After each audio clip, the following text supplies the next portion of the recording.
Uh-oh, guess what day it is? Guess what day it is? Huh? Anybody? Julie, hey, guess what day it is? Oh, come on, I know you can hear me. Mike. What day is it, Mike? Leslie, guess what today is? It's hump day. Woo-hoo! Ronnie, hurry.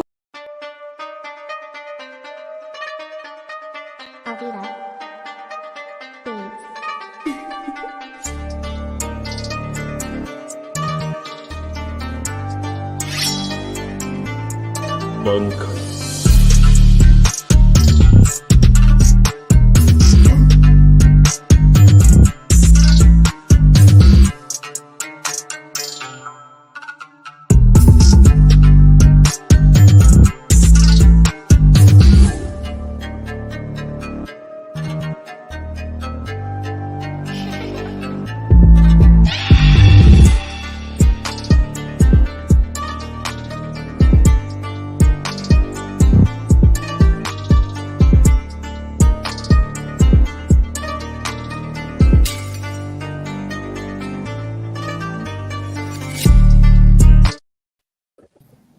What is good? What is going on? And what is cracking? I am Philly Foothills, and I am back in another episode of East Meets West, where we try to bring you the best, and we're blessed to have you as the guest when it comes to our Philadelphia Eagles.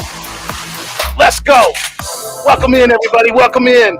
We are so very happy and glad to be back together as a group, because I'm here with my boys as always. Got AK Eagles of the AK Eagles podcast to my left. We got Gio from the 215, always keeping it live down below me. And we always got Big 3. I'm your host on Twitter, always keeping it real, always keeping it 100, keeping it fuego, like I like to say. But yes, we are so very thankful for each and every one of you, because like I always say, you guys are the food and the water to the channel. And without you, it does not continue to survive. So if you're feeling the vibe, please make sure that you like, share, comment, and subscribe to keep our dreams alive. We're triple live stream tonight. We're live not only on the Nest Out West out here in Cali, but we're live on AK's channel. We're live on Vic 3's channel. We would be live on Gio's channel as well, because he's got his own channel. Make sure you go check that out. But unfortunately, we only have 3 destinations at this point. So we need your help, guys. We need your help growing. We need your help with the subscriptions, with the watch hours, with all that good stuff. So keep doing your thing. We're going to keep doing ours, because we love doing this thing with you guys. We love doing this thing together as a group, because we are brothers from another mothers. You know what I'm saying? So yes, sir. Yes, sir. Let's go. Absolutely. Great to be. So glad to be back with my guys. Fuego, cut the music. Yes, sir. AK, Gio, Vic. What's up, brothers? How we doing? How we feeling? Hey, it's June 1st. OTAs have started. You know, how we feeling, my guys? Hey, what's going on, man? What's going on? Appreciate you guys coming in tonight. Thank you all for showing up, and thank you for supporting another episode of the East Meets West. And love being back here with my brothers. We had a week off, and it's felt like a long time. So ready to sit down and discuss this football and, see what we got going on. But, yeah, appreciate you guys so much. Thank you. Yeah, man. We've been out for 2 weeks now. You know what I'm saying? We've been dealing with our things. First of all, let me just be a good son first. Shout out to my mom for her birthday today. You know what I'm saying? Happy birthday, Mom. Love you. We give her the shout out right quick. That's the old Earth. That's who brought me here. So I got to say what's up to her. Mama 3, Mama Vic. Definitely yeah, happy man. birthday. Mama Vic 3, it's her birthday today, June 1st. There we go. Oh, yeah. Happy birthday. But yeah, man, for me, man, y'all haven't seen me for a couple of weeks, been dealing with some family things. And, my fellas above and around me, man, they've been holding me tight. So, first of all, appreciate you all, man. Thank you. No problem, man. Anytime. Yeah, man. But, hey, let's get into this show, man. Let's get happy. Let's get into this. Definitely. Gio, how you been doing, man? It's been, we talk always, usually on Twitter and things like that. It's good to be back with you and have us all back together again. Yes, sir. Let's get it. We're about to bring you some interesting news and everything that's been piling up with the Eagles lately. It's been quiet, but OTA this start. Ooh, I can't wait for the matchups. but it's light work. They supposedly what I heard that it's just a light practice or whatever and everything. But hey, let's get it. So, Yeah, we got BLSG in the building. One of our loyalist subscribers to all of our content. He's always usually the first one in the building, one of the first ones in the comment section. So salute to him always. Keep doing your thing, youngster. And yes, as always, fly Eagles fly. Absolutely, absolutely. Coach Dante, what's good, Coach? Appreciate you Oh, checking that's in. good. We got 8 That's in the the building goal right now. right there. Salute to the 8, as Coach always says. Salute to the chat. We got an Ocho in the chat right now, so that's good. That's good. Good. Nightings, always good to see Nightings. Nightings was one of my most loyalist, one of my first subscribers at the beginning. I remember Nightings telling me in a comment, back when I was first starting the Philly Fuego stuff with the wrestling mask and all that, and he's like, Philly Fuego is what do you say, my spirit animal? I think he said something like that. I was like, oh, that's pretty cool, man. I love that. I bet Nightings remembers that too. So yes, it's cool. I'm glad to see Nightings is in the building. Yes, sir. Absolutely. 3 for 3. Yes, sir. Fuego. Absolutely fire. Yes, we got a dozen now in the chat. So yes, we're building. Let's go, guys. Appreciate each and every one. Hey, Absolutely. do us a solid. Retweet it. Send it out. Get the Right. word out. Word. Make sure you hit that like button for sure for everyone. Get that content out there. Make sure you hit that subscribe to each and every one. Appreciate you guys so much. Yeah. Yes, sir. Yeah. Let's get AK. AK, you're almost to what? 400. Yeah, I'm like 7 away, I think. Nice. Yeah, let's get AK to. Let's see if we can get him there by the end of this week. That'd be awesome, you guys. Like he said, share the content. We can't do it without each and every one of you. Like I always say, you guys are the food and the water. So keep doing your thing. We're gonna keep doing ours. And yeah, Nighting said, "What's good? What is going on? And what's cracking?" I am Philly Foothills, and I am back in another episode of East Meets West. Absolutely, dude. Appreciate you, definitely, very much so, very much so. Yes, I've been missing it as well. So it's good to be back in the back in the studio. Definitely. Man, whoever thought when we started this a year ago it'd be this right now? Right. You know, Have something special going. Definitely. just started out having fun. Grew to this. It's Mitch awesome. Kofsky, another great Eagles content creator, Philadelphia sports content creator. He covers the Sixers as well. Make sure you guys go check him out. Go if you're not subscribed to Mitch, definitely do so. He's putting out lots of content, videos. Yep. He does live streams. He does play-by-play. So go check him out. He's a good dude, and he works really hard at what he does, and he deserves the accolades. What's going on, Mitch? We appreciate you sliding through. East Coast Gridiron, another content creator on YouTube. You guys go check him out. See what they do over there. It's great stuff. Great. It's a solid dude as well, and yeah, what's going on? We appreciate. He said, "What's up, guys?" What's good, my guy? That's the guy right there. That's the Thanos of the YouTube content creators, putting rationality back out there. Yeah, a great guy though. Good show, appetizer. That's what I call it. And then we do the main course at night. The late night show. That's us. But yeah, make sure y'all subscribe and y'all like these dudes. Like we're all building something here. Not just that, but it's a great community. The Eagles community is a big community, but I like how that we can all get together and do this. Yeah, you know what's crazy too, man, is he shares the same name with Coach Dante, but he looks exactly like Vic. That is crazy. He's strong, hey, but is this a coach? Is this a Coach Vic fusion? But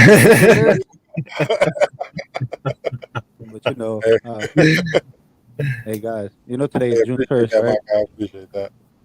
Yes, sir. Yes, man. Thank you for the well wishes. The happy birthday wishes, I should say. Sorry, you got ahead of me on the chat already, Vic. Good job. Oh no, because I just saw it where they just came out the happy birthday. You damn cheater. Further AM, what's going on? He said, "Yo, what's good, fellas? Hope everyone is having a most excellent day." Yes, we hope you are, guys. We always hope you guys are happy, safe, and well, able to watch this live stream in a safe and peaceful setting. And yes, I hope everybody had a great day. It's been a pretty good Wednesday, I would say. Eagles Yeah. should cut Jalen Rager and save some money today. It's June 1st. Let's go, Eagles. Come on. We can save. Come on. It's savings day. Let's go. $2 million. Come on. Out of the 4 that you could trade him back in the day, but let's go. Come on. We need it. I said it at the end of last season, man. I don't ever want to see this kid in midnight green ever again. So, what's up, Key? Yes, what's going on, Key? How you doing? Shout out to Key in the building. She does great Philadelphia content as well. She covers multiple sports, and she's getting really good at making intros as well. She's getting very, very good at that. So definitely shout out to Key with the intros. They are straight. And also flavor. is killing it with her podcast with Coach Dante, the Fade 72nd away. podcast. They're getting it in, man. You know what I mean? The She's shout out. another name to look out for. Yep, absolutely. They're back. So, that's a good thing to watch. And, them two, when they collab, man, it's something great. But Yep. yeah, just Coach Dante and Key in the building. Make sure y'all subscribe to them too, man. They got something good with the Spotlight Sports Network out there. Shout out to them too as well. Also, me and Jerry Lee will be bringing back the late night show on Friday nights, and Key is also now a part of that as well. So it's going to now be me, Key, and Jerry Lee. Wow, that sounds like a band, but It sounds like a rhyming progression. me, Key, and Jerry Lee. It does. Oh shit!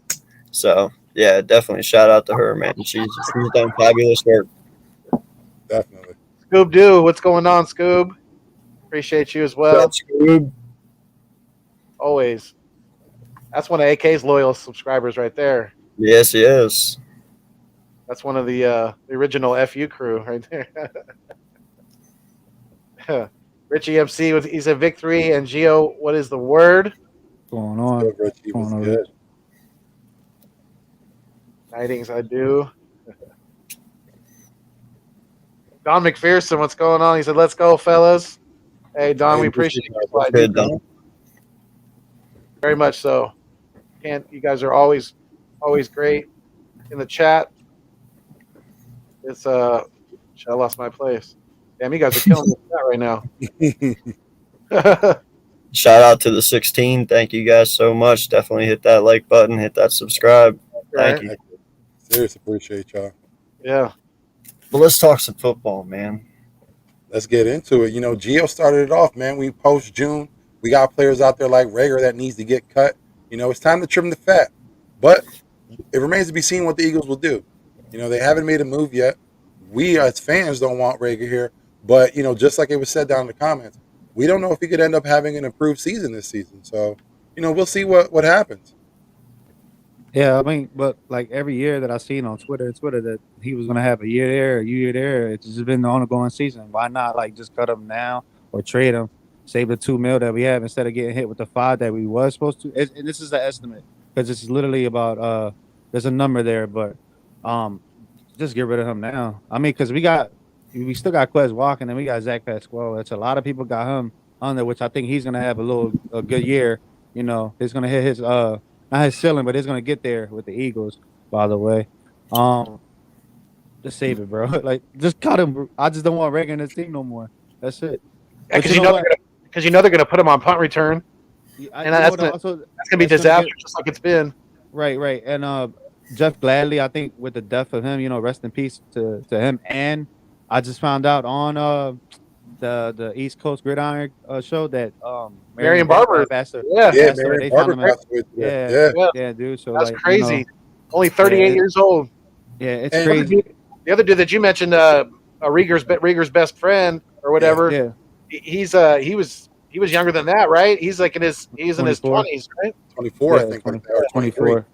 That was a car crash, so I think Marion Barber. When you think about it now, like all these young guys, it's very sad. There's a lot of life that's lost at a very young age, and it's tragic, man. It's like every week it's someone else coming up, and it's crazy. Yeah, dude. That I think that's gonna fuel Rager a little bit with just his workout, his work ethic, or whatever. Just losing his best friend, his brother, like he said. I mean, I want him to trade him, but then again, I'm like, what if he has that year this year, and then a lot of people are like, okay, he just builds value for him to get traded to another team that will like utilize him as a number 2 instead of maybe a number 1. I can't say it though. A lot of people got their doubts with Rager, but he'll be a number 2 somewhere else. A solid dude. And there's plenty of like wide receiver needed teams out there. Green Bay, Yeah. send them over there. Because You see the comment, yeah. Gio?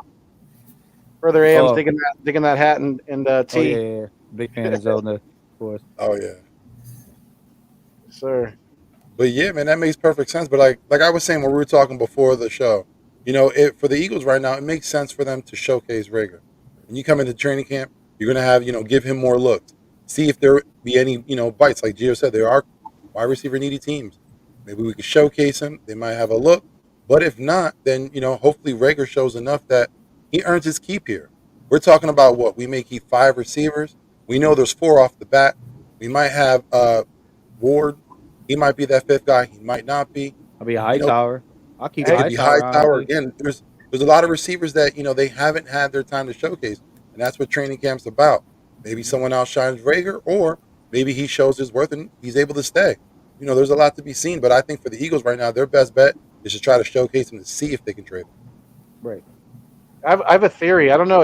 Has anyone ever seen a picture of Richie? Has Richie ever been on camera? Richie No. MC? I think Richie might be Howie Roseman. I have a I think Howie's watching us. This is really Howie right here. He's just not ready to give up. He keeps saying that Rieger's going to improve. When? Right. What does he need? He had balls thrown right in his hands last year, and he can't catch them to save his life. It's not about. I've said this before. It's with Rieger. It's not about the physical attributes. He has those. It's about the mental with him. It's in between the ears. It was just like Aguilar. That's the same issues that Aguilar had with the social media and letting all those people get in his head and things like that. It's just some guys can't handle it, and it's kind of sad because he's probably a good shrink and a good PR person away from being a pretty productive person in the NFL, if you ask me. He just needs to go to another team and go see if they utilize him elsewhere in a different style of an offense. Maybe. Like I said, it's not working right here. I mean, he had that a year before. He had that okay season or whatever and whatnot, but it's just not him. He's like topsy turvy. He's like the stock market. He goes up and goes down. Goes up and goes down. Like yeah. Well, just to play devil's advocate, what if it's not so much Rager? Because what if it's the fact that we're trying to hit home runs on guys who aren't really ready at the time? We talked about Nelson Aguilar, who was a first-round pick out of UFC. Maybe he wasn't ready to be the number 1 guy. He wasn't ready to have so much responsibility put on him. That's, I think, our issue. The fact that we're reaching on wide receivers instead of getting guys who come from, like we're doing now, from good programs who are used to winning, who have that pedigree, who have that, that talent, instead of trying to go and reach for a guy. Yeah, but something, man, and I can't even believe I'm going to be saying this, but, dude, we got more out of Nelson Aguilar than we've got out of Rager. Oh, yeah. I mean, come on, man. We were all bashing Nelson. But I'll tell you what, man, I would take Nelson over Rager right now. I'm not going to shit you. I'm being straight up. Like, I probably would too. My thing is, what if the circumstances were different? If Rager didn't have so much pressure, if he was allowed to be, say, coming in as a number 3 or learning on to be, earning his keep that way, instead of off the bat becoming a starter, trying to force him into the role that he was in. Maybe his development would have been different. Maybe he could have caught on better. Man, that's the same issue with Travis Fulgham that one year when he and Wentz had that chemistry, and then when it came down to Hurts, it wasn't there. It was a mental thing, and he just got used to Wentz, and then he just went on about himself. That's it. I don't know, man. To me, with Rager's whole issue, in my eyes at least, is the kid just doesn't love football. He's good at it, but the drive isn't there. Like, you can tell. Like, and the one thing that irritated me last year was after those 2 drops after the Giant game, he sat there and he's like, what's 2 drops? It doesn't matter. Like, it means everything. Yeah, that was the most 2 important catches of the entire fucking game. They matter the most. You should have came out here and not said that. You should have been like, hey, that's my bad. I'll work on that and come back and we'll get it next time. But instead, it's like, oh, it's 2 drops. It don't happen. Like, bullshit. So, I mean, dude, he's just not built for Philly, first off. He really isn't mentality-wise. He's just not Philly at all. He does not portray us one bit. And 2, I don't know, man. Okay, so let me ask you guys. I want to know, and the chat can chime in as well. If you had a choice right now and you could get rid of either one, who would you get rid of first? Rieger or Derek Barnett? Rieger. Vic knew you're tugging at my heartstrings now. You're tugging at my heartstrings. You know where I'm going with this. No, but listen, and this is, and Go ahead, Gio. I think I brought this up to y'all in the chat or whatever. I just think that Barnett will have a decent season this year, gets value and get traded before Rieger. That's how I see it. I see Derek Barnett going out than Rieger. I see Rieger getting cut, if anything, most likely. Really? Wow. Okay. Yeah, I think listen, and you can take it as a hot take. I think Derek Barnett, Josh Sweat, Jordan Davis will have a solid year this year. Barnett leaves, we'll get capital, and Eagles will find another. They got plenty of defensive line. They'll get another one from that draft and them picks. And like I said, we got 2 more picks in next year's draft. So yeah, I think right now it sucks for me to even say it, but yeah, I see Derek Barnett being more important to the Eagles than Jalen Rieger. Like when you think of that potential with the defensive line that we have now, although Derek Barnett, we all know, makes the bonehead plays, gets himself penalized when he shouldn't, doesn't know situational football. That's his big issue. But again, with what's going on here, he could possibly flourish. I'm not saying that he's going to earn himself a contract to stay here and, continue on, but I think he may have a good season. Now, I'm not trying to say, again, he's going to have over 6 sacks or anything like that, but I see him making some key plays. well, but that's what I'm saying. Yeah. Barnett or Rieger belongs in a small town market franchise. The Dolphins. No, dude, the Miami Dolphins care about their team. Dolphin fans care. I'm talking Rodgers had a hold of him. He turned him. I'm talking like a small town, like Cleveland. Send him to Cleveland. Send him to the Browns. Or something like Jacksonville, or somebody who's not as on the map like New York and Philly and the Rams and stuff. Like he needs to be a small town market where the pressure isn't as big. That way he doesn't have to. Yeah, exactly. Something like that. Yeah. And that would be good for Rieger, but he's not built for high profile type teams. That's just not his thing. That's what they was looking for in this role as far as like the Deebo Samuels. Now they don't have to do anything with him because we got AJ Brown to do that. That dude is a Swiss Army knife. We can do that. He can do it all. So I said the Detroit Lions because they literally one of the needy receiver teams, honestly, and they're just rebuilding, honestly. Yeah. If Rieger gets traded, Wars will be here. But like Ward, I don't know if he meant Ward. Maybe I think that's what he's talking about. Oh, okay. Ward. Yeah. Gotcha. Yeah, like I said, we still got Greg Ward. We still got John Hightower, which I'm still high on him, but he's just been on the practice squad. And I heard, correct me if I'm wrong, Pete, I put it in the chat because I've been out of football for a while. I heard there was a new rule that they changed the practice squad roster now increased from what I heard. That's a possibility. Yeah, I don't know specifically, but yeah, that's probably a possibility. Yeah, I don't know for sure either. Yeah, we got fact check Gio on it right now. I think I did hear. What is it? 4 extra players or something like that? It's some crazy. I just be seeing these retweets, and when I go click on the link, I want to make sure it's an official source and whatnot.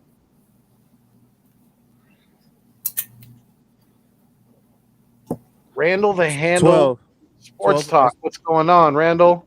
Yeah, it's 12 players. That's good, Randall. Ravens. He says Rieger to the Ravens. Okay. That makes a lot of sense too. That'd be another team where they can, again, Lamar Jackson needs all the help he can get. We can always send him to the. I wouldn't be sweating sending him to the Giants or to the Commandos. You Well, know? like the teams that make sense, of course, we talk about like the Jets, the relationship with Joe Douglas, that makes sense. They still need receiver help. We talked about the Packers. They still need receiver help. The Detroit Lions still need receiver help. There's a plethora of teams out there that are looking for a receiver. The thing is, Jalen Rager got to catch their interest. They got to catch their eye.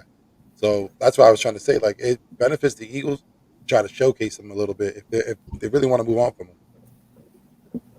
Yeah, because trust me, if they're going off his highlights from last year, it does not benefit him. Right? Absolutely not.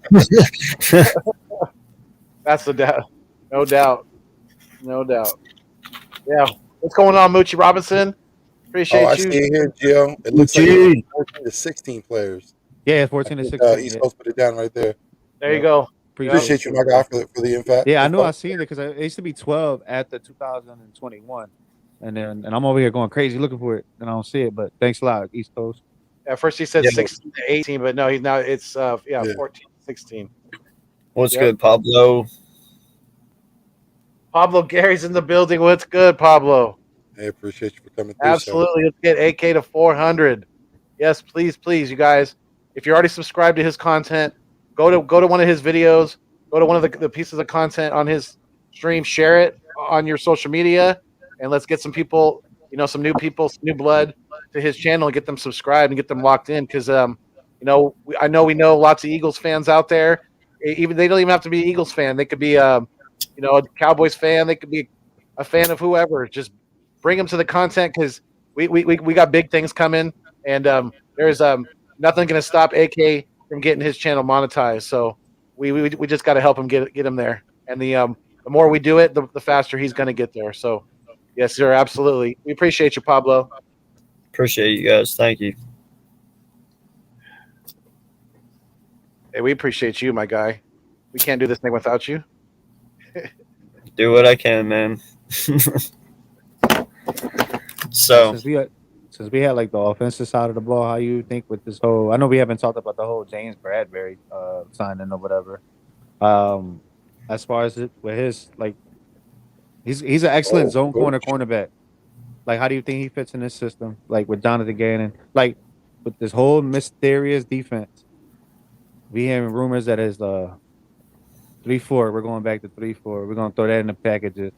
Now we're throwing these blitz packages with like the 4-4, the nickel, and all that. What you think? I think on paper right now, obviously they haven't played together yet, but I have a strong, of basically that we have the strongest, one of those, if not the strongest, one of the strongest three pieces in the NFL. And I said that in the description. With the addition of Bradbury, now that that just made our CB2 spot that much stronger. I wasn't too worried about it with Tay and Zach behind that. But that to me that just means that we have more depth at that position. So I think. What do you guys? Do you think is there a better 1-2-3 combo as far as corners in the NFL than we have right now? I got two just off the top of my head, and I'm gonna have to give respect to them. I got the Dolphins and I got the Ravens. They got some fierce cornerbacks on their end. Okay. They don't have both teams don't have two good safeties. Both each have one. They have a second safety that's questionable. But even though with those two cornerbacks and those safeties, they're still formidable. yeah, even Buffalo. Yes, That's a good call too. Yeah. The Sorry, Packers. AK. The Packers are about to another team. Yeah, with Jair Alexander, Russell Douglas, and Yeah. Yeah. No, man. Listen, I'm not gonna sit here and say we have the best, but we have one of the best. And you're right. On paper, there's no reason all of us shouldn't be hyped about this. On paper, this team looks fantastic. We all are going to sit here and be very hyped about it, and as we should be, But Yeah, definitely that too. if all goes well, everything should be exactly what we hope. But with injuries, with certain things that happen, maybe the coaches and JG fall under pressure. Who knows? Maybe Hurts isn't the answer. Things can happen, but I don't see any of that happening. I'm going to go in with high expectations and hope for the best and expect the worst, but I don't think you can expect the worst in this case because there's just so much talent this year on both sides of the ball. It's really hard to question at this point. You know what I mean? Scooby makes a great point. I think they will test him. I mean, That's yeah. what happened in New York.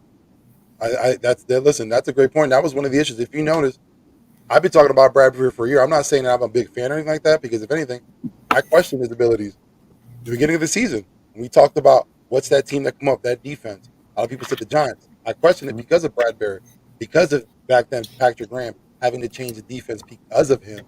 He's a great guy for the zone. He could work that, but his man skills, suspect. Well, here's my only take on that, man. Because with having a guy like James Bradbury as our CB2 this year, he's a lot different than what Nelson was last year. Yeah. He's a lot different.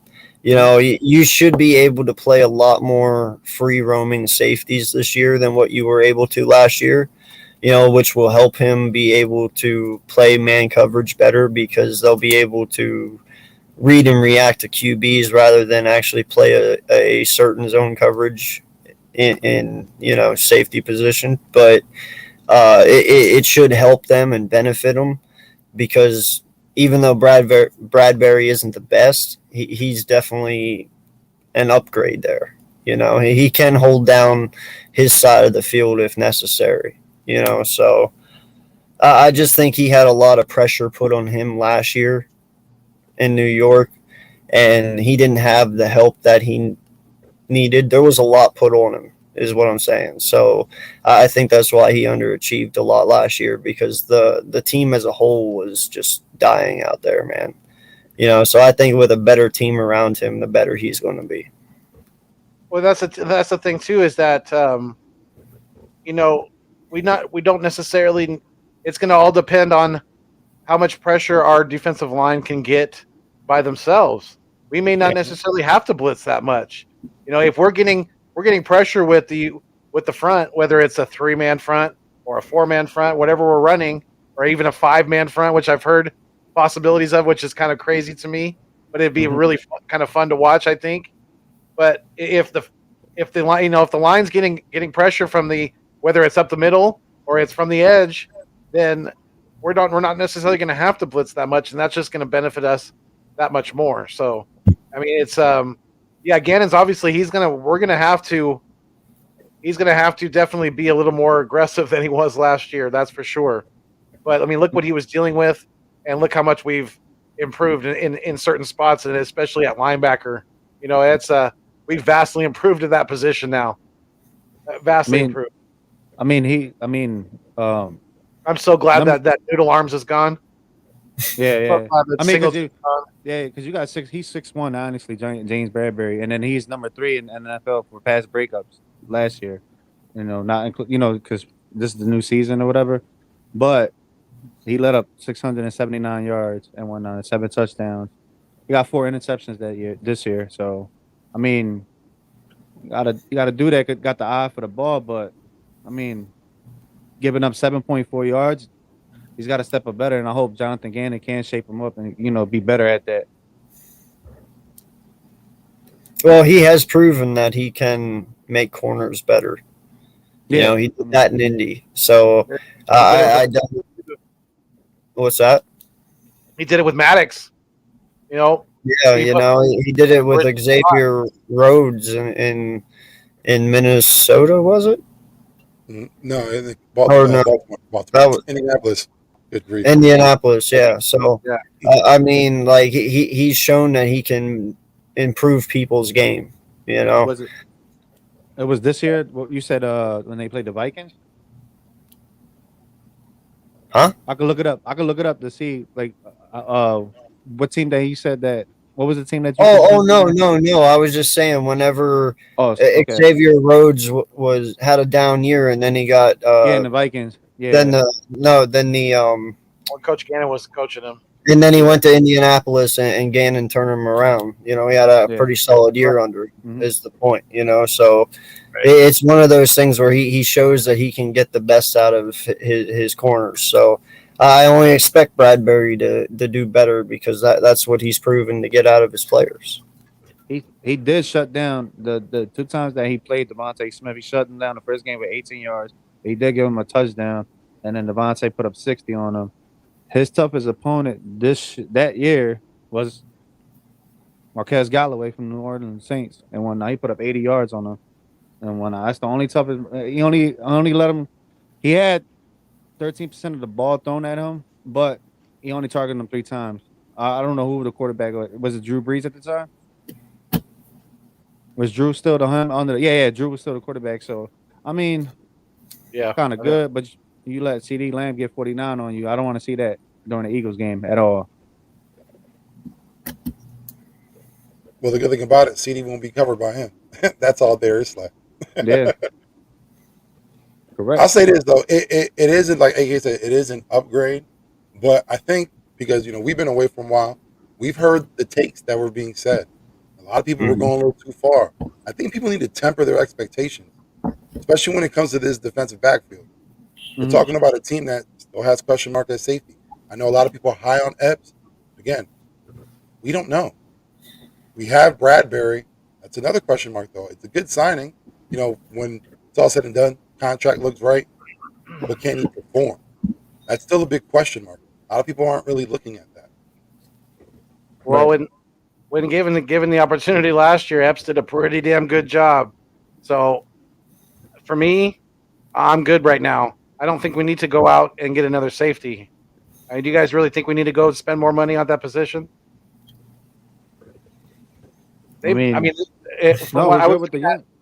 That's the I thing. don't think we necessarily have to, but if a player that is within good price, it comes up and we know that's a better player, make the move.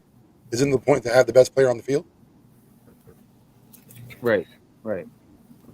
But yeah, I mean, obviously, but depending on what it's going to cost.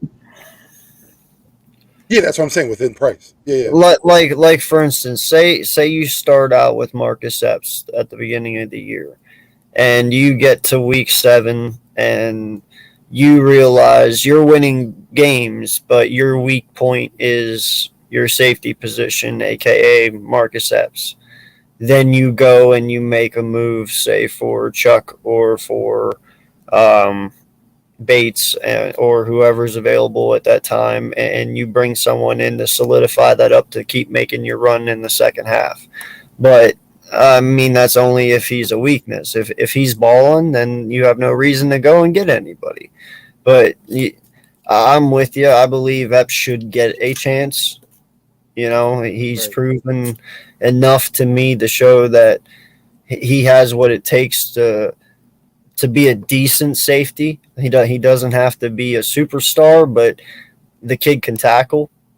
He can make interceptions. He's at the right place at the right time, and he's built with a Madden truck stick. I mean, how much better can it get? So, I'm willing to give him a chance, man. Seriously. yeah, dude. After seeing him in the Las Vegas game, he put up 11 tackles, dude, and only let 19 yards on him. That's it. Once he did that in the Vegas game, bro, I was literally just sold on him because I wasn't really we need that help out there. But when Rodney went down, he did step up, and yeah, that dude can't hit. But a lot of people see this is the thing too. A lot of people they say his ceiling is gonna be like Brian Dawkins. They just need to not do that anymore, bro. Because Brian Dawkins was. I'd never seen the likes of him and Sean Taylor or whatever. Like I thought them two in the backfield was dangerous. But you can't compare him to Brian Dawkins. It's way too early, man. Yeah, no, that's an insult to Brian. You can't do that, dude. I believe I know that look, bro. I know that look. I feel you. 3 days. 3 days I'm rocking like 2 hours of sleep here. Oh shit. Prayers out to my guy, man. Nah, dude, I feel you. I've been there. I've done that. Like I told you, I spent the first 4 years of my life rocking my daughter. So it's crazy, man. Sometimes kids get what they want, but um, I'm getting laughed at right now. Getting laughed at. Yep. Yep. Tell them why don't you want to sleep. Yeah. So I like keeping everybody up. it'll get better, bro. It will. I want to pair him up with Jonathan Abrams. Yeah. Well, go ahead. I missed the baby. Oh no, she's Right there. here. I'm just waiting for her to get to. Yep. Say hi, Uncle Foothills. Say Hi, baby.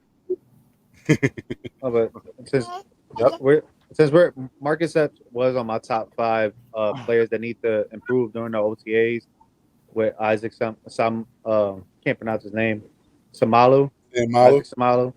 Jalen Hurts is another one. Aaron Sipas and Derek Barnett, bro. They got to learn with the fouls and all that. He's got to take that bonehead that like Vic said earlier or whatever. But those are my top 5 guys that I was like in the OTAs that I want to see improve, especially Marcus Epps and Salmalo, because we have. So think about it. They're in their first full year together. This ain't their rookie season. None of the coaches, they got to put these pieces together, especially the offensive lineman. We got to find out what they're gonna do with Dillard. That's another one too. Honorable mention, honestly, during OTAs. The dude is jacked up right now. Don't know what he's slipping on or what he's drinking. But man, let's see this muscle in action. That's all I gotta say. Pause. But no, Stoutland got. He has to put the pieces together, whatever. Not just that. The whole coaching staff has to put pieces together. Not just Jonathan Gannon too as well. It's their first full year together again. Like I said, they got tape on everything. Let's ball out. Put the places together. Put the pieces together. Damn, I just got lost in the conversation with the whole lineman thing too, because I was literally about to say, the Driscoll and Dickerson situation. Dickerson and Mailata got to be on their own side together. That alone is their own brick wall. That's it. They're the bash bros right there. That's it. It's a brick wall on wheels. Right. Yeah. Then you can move, say, Malu and then Dylan and everything in between or whatever. And then Cam got to sit. I just want Cam to sit, man. A lot of people saying that we just got to get him in between something. Just let Kelsey ride out the full year. Let him teach Cam in the back, and that's it. But that's the one thing that I want to see, like during the preseason, how this offensive line, like the puzzles, is going to place in and whatnot. Because not just that, we got to improve the run blocking or whatever. Because we got JJ now playing tight end, which he's quote unquote the best run blocker we got as a receiver over there. So I also want to see how the hell he transitions in tight end. Maybe for the good, but he's another person like, we out. We got to get out of here. Yeah, definitely. I'm excited to see Cam Jurgens. If he's able to work out, you can keep that tandem of Dickerson and Mailata together. We already know that's a brick wall. I'm looking high on Sam Allen. I think he's still a great player. I think he can fill in that role. That is his spot. I don't think anyone's going to beat him out, no matter who it is. Again, for me, Jurgens, Jurgens, however you pronounce it, if he works out, beef jerky. Yeah, right. if the man who wrestles a bull, works out, we're in a great position, because he could be a good backup. Then you have everyone else on the roster. We got our leaders. We know Lane Johnson. That's a stalwart right there. I think him and Sayamalu together, listen, our front line is going to be formidable. And we all got the scientists, the man, the heart of the team, Jason Kelsey at center. So, that's going to hold us down. Yeah, he's definitely going in Eagles Mount Rushmore. Damn, there was another thing that you had sparked my interest. The leader. Yeah, exactly. Oh, and he should be in a Viking show, matter of fact. But since we're in the leadership now, this is the biggest question going to the Eagles. Who is going to be the voice of the defense? Who's going to be the captain, like Sparkling? A lot of people saying BG, of course. This is his.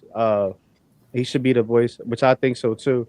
But don't you think a young cat should do it, man? I think BG's like our enforcer. Like you see him, he's the one. Right. John, As soon as the game starts, he's John. He's coming at you.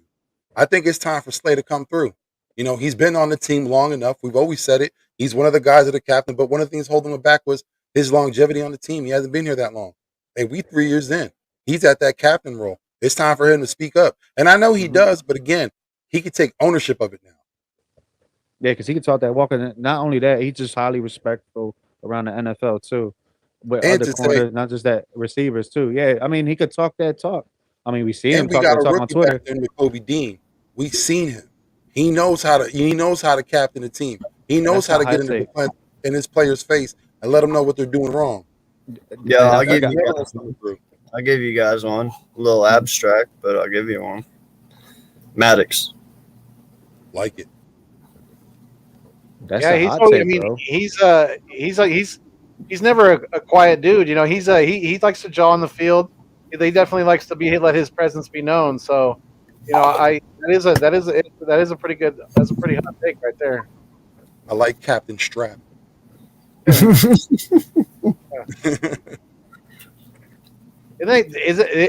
that Avante or not Avante, but Cravon LeBlanc?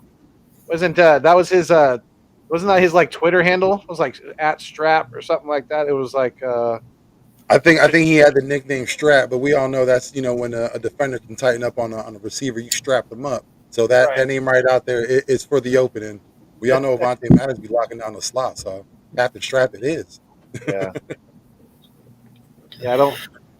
It's going to be fun to watch Avante against Quez in the slot at in mini camps, training camps, things like that. So that's going to be fun to watch them battle. Man, I'm telling you right now, dude. I know a lot of people are talking about 1,000 yards receivers right now. I would not be surprised if Quez is your 1,000-yard receiver this year. Can I just say a hot take? I don't think anyone's going to hit 1,000. Not that it's going to be a bad thing, but I don't think anyone hits 1,000. We might have 3 close. I'm talking about a 900, an 800, and possibly another 800 in there. But I don't know if anyone's going to get 1,000 and spread the ball around. No, dude. I think I'm gonna be honest with you. I think Dallas Goedert gets more of the receptions this year, bro, than all the receivers put together. That's a hot take right there, break bro. 1,000 to be him, but that's I one think of the the guys. connection with him and Hurts is gonna be there. It's just cause it's not that, bro. Like literally, they're gonna defensive minds they're gonna be like, okay, they got Devontae Smith on this side. They're gonna line up Quez, or they're gonna line up Zach Pascal, or they're gonna line up Rager or whatever. They're gonna just trying to focus on the receivers, bro. But what about the tight ends? Oh yeah, the middle of the field's gonna be wide open. Dude, I think Dallas Goedert. I think he'll get majority of touchdowns. You know, I'll say he'll get like 11, but he'll get more of the touches. Especially if AJ and Jalen, really pop off at the beginning of the season, and they start double teaming AJ at certain points. Then yes, the Goddard and Devontae are going to eat. They're both. Devontae Smith could have a big year too, just for the mere fact that AJ is going to garner so much attention. Quez is going to get his pops here and there. Well, yeah. I mean, I was just sitting there thinking, man. I mean, when you look at how this team's designed, if you got people double teaming AJ, all right, then you have Dallas Goedert that's going to just creep around in the middle. All right, so you're going to either have to drop your coverage to stop Goddard, or you're going to have to lay him back to stop Quez. Well, in a defensive person's eyes, you're going to sit there and you're going to be like, well, you're going to doubt his arm and his accuracy because that's what everyone's doing right now. So they're going to go with Goddard, which is going to leave Quez open over top, and then he just lays it in there, touchdown. But, I mean, how many times are you going to honestly get away with that before they start covering you deep? So... Right. That's when you see those fine feet working Schmitty going to work. It'd be funny if Miles takes that energy that he said, that negative energy that he was going through, like him not being a guy back there, and if he gets all-purpose yards, 1,000 all-purpose yards, man, you think they'd keep him? Oh yeah, I think they would. I think they would keep him. That's what I mean, because he is. It's one less issue for them. They got a Right. running back. They have him within a reasonable price. It's one less issue taken off the list. Right, but he was less of an efficient this year, so I think the Hurts will utilize him more and whatever. Like I said, it's just we got too many weapons to spread the ball around. Honestly, dude. We got too many weapons for Miles Sanders to be getting the most touches at times. I think that would be absolutely stupid of us to do because we have A.J. Brown, we have Devontae Smith, like we were talking about Quez, we got Dallas Goedert. We need to make sure that we are not predictable when it comes to who we're getting the ball to.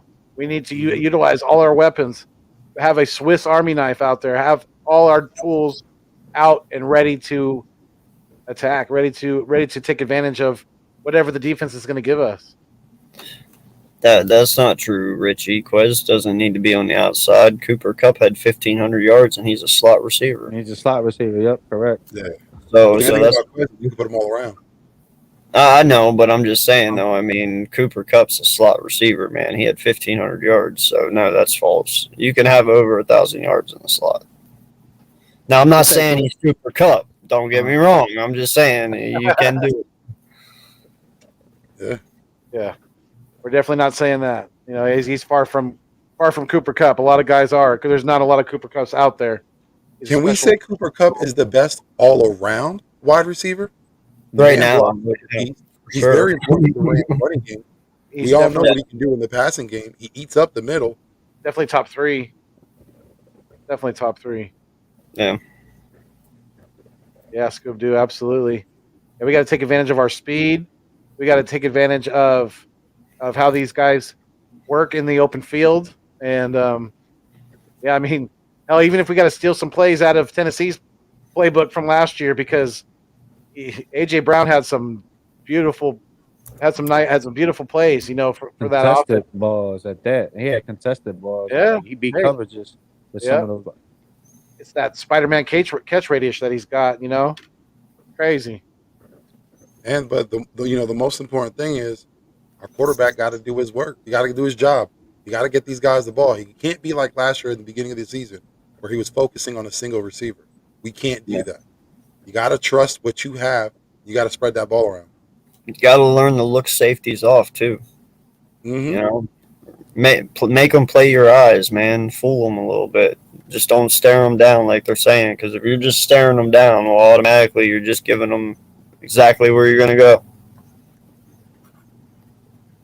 And I'm sure something he'll be working on. No question. Oh, yeah, no, dude. He said it in the interview. He's like, listen, the slot is definitely a lot different than it is in the outside. He's like, in the slot, there's a lot more dodging and weaving. He's like, you got to be precise with your route running. He's like, it took me time to learn how to get in and out of my routes when he was in the slot because it's a little more complicated. He's like, but that's what slowed me down. He's like, as I keep going, he's like, I'll get faster. So I have nothing but confidence in Quez in the slot, man.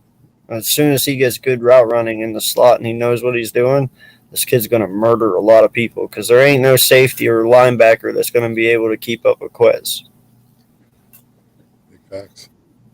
Yeah, Richie's spot on. I personally think he needs to work on his route running.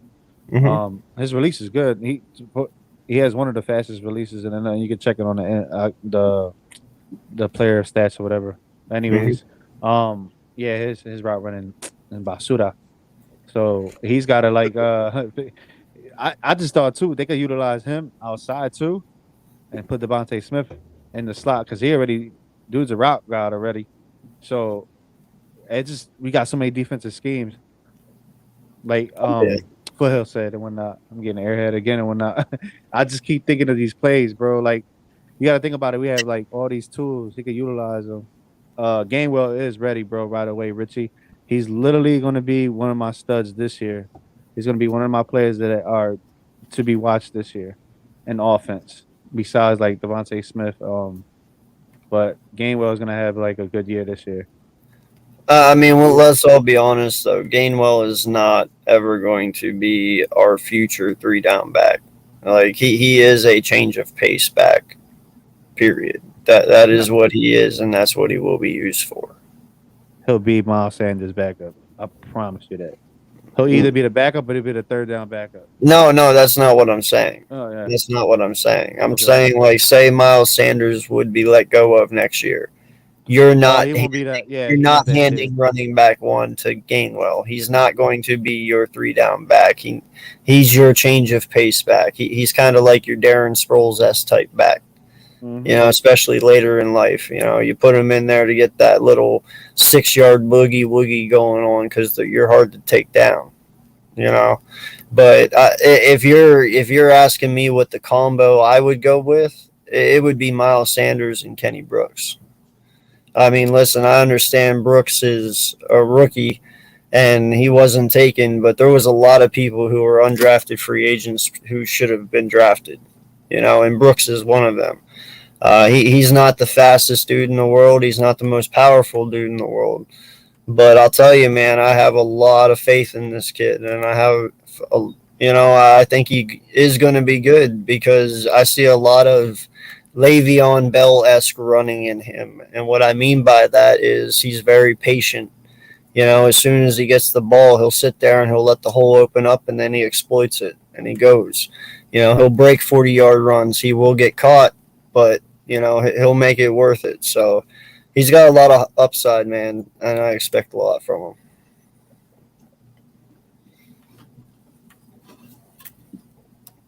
No one on that one? I don't know. I'm just strolling on the news or whatever, and the notes that I got here too as well, with OTAs and everything. Well, actually, I was thinking about something because, you know, we all mentioned the Ravens before. We're talking about the running back position, and I don't know why I can't. I'm trying to look up his name, and I don't know why, but he started for the Ravens last season. You talking J.K. Dobbins? No. Dobbins got hurt. It was the rookie that ended up playing. Edwards. Gus got hurt too. Bateman. Rashad Bateman.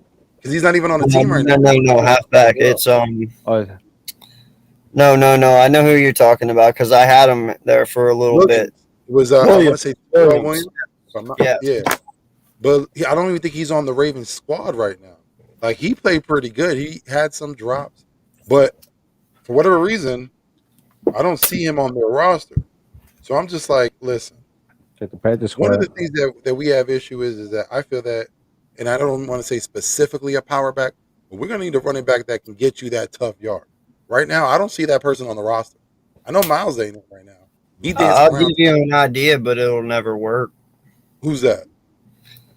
Listen, man, I have a theory that I don't know when it's going to happen, but I believe that Green Bay is eventually going to trade either Jones or Dillon because they are both like a year apart from one another. They drafted each other pretty much back to back, if I'm not mistaken.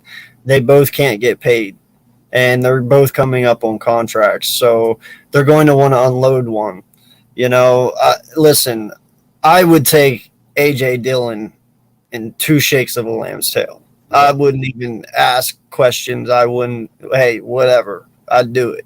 Dude, you would pair, if there was some way somehow you could pair A.J. Dillon with Miles Sanders, oh my God. But I don't think Green Bay would move Dillon because I think for the past, couple of seasons, they've been talking about moving Jones. Hey, now, either one. That's what I said. Either one, bro. I'm not going to be picky here because they're both good. So, again, this is just a shot in the dark, and I know it won't happen. But just in that situation, if you can move Rager, somehow get Jones, you're set. Hell, at that point, if you're confident in Driscoll, man, maybe even throw Sayamalu in that deal. Yeah, well, yeah. Listen, if you got to sweeten the pot to get Jones, I wouldn't be mind. I wouldn't mind moving him along. But again, that's something that I doubt would happen. But if that opportunity presented itself, I think the Eagles should jump on that. I mean, listen, you want to talk about Howie Vision and all the moves he's made. That would make me a believer. You know what I mean? Like, that's his name. Sorry about that. It's got it in my head right now. Tyson Williams from the Ravens. Okay, well, it's close enough. That's kind of my point. One of them's going to be paid. One of them isn't. I mean, you could move A.J. Dillon right now and get a pretty good profit for him, I believe. AJ Dillon's proven enough, Jones has proven enough. That is a hard choice to who to go with, though. I won't lie, because I know AJ Dillon's younger, but dude, Jones is a stud. Yeah, but you see AJ Dillon when he runs through. I know, man. He's a Barry Sanders eyes. You know what I'm talking about when I say Barry Sanders eyes? Yeah, no, he's big old stud. tree trunks. Yeah, it's ridiculous. Like he ain't skip a leg day a day of his life. Yeah, I wonder who's got bigger thighs, him or Saquon. I'm gonna say him. I know, but they say it's Saquon. But yo, that boy's big. I ain't gonna lie. Yo, AJ Dillon is a big dude. That's a tree trunk of a man going around. He said they get rid of AJ before Aaron. What? Oh, for real? Hey. Yeah. Listen. Again, that's I'll take him. On goal I will take him. Yeah.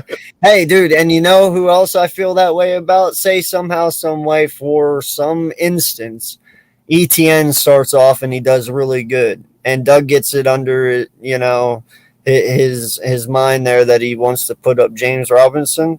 I'll take Robinson as well. Like I will not complain about that either. But the thing is, if Robinson's over here, then you have a serious problem at running back, because Robinson's going to fit in more to that number one role better than what Sanders does.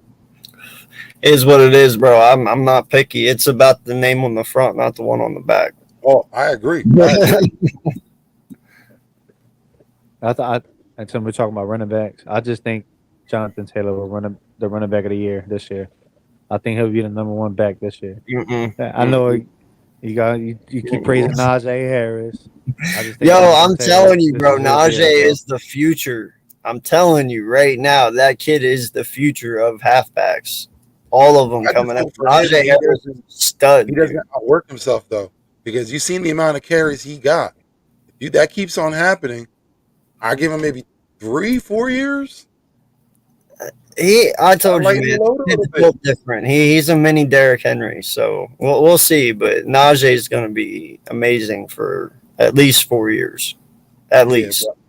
I agree with Gio, Jonathan Taylor. Yeah, he's going to be a problem this year. You got Matt Ryan. He's never really had a running back.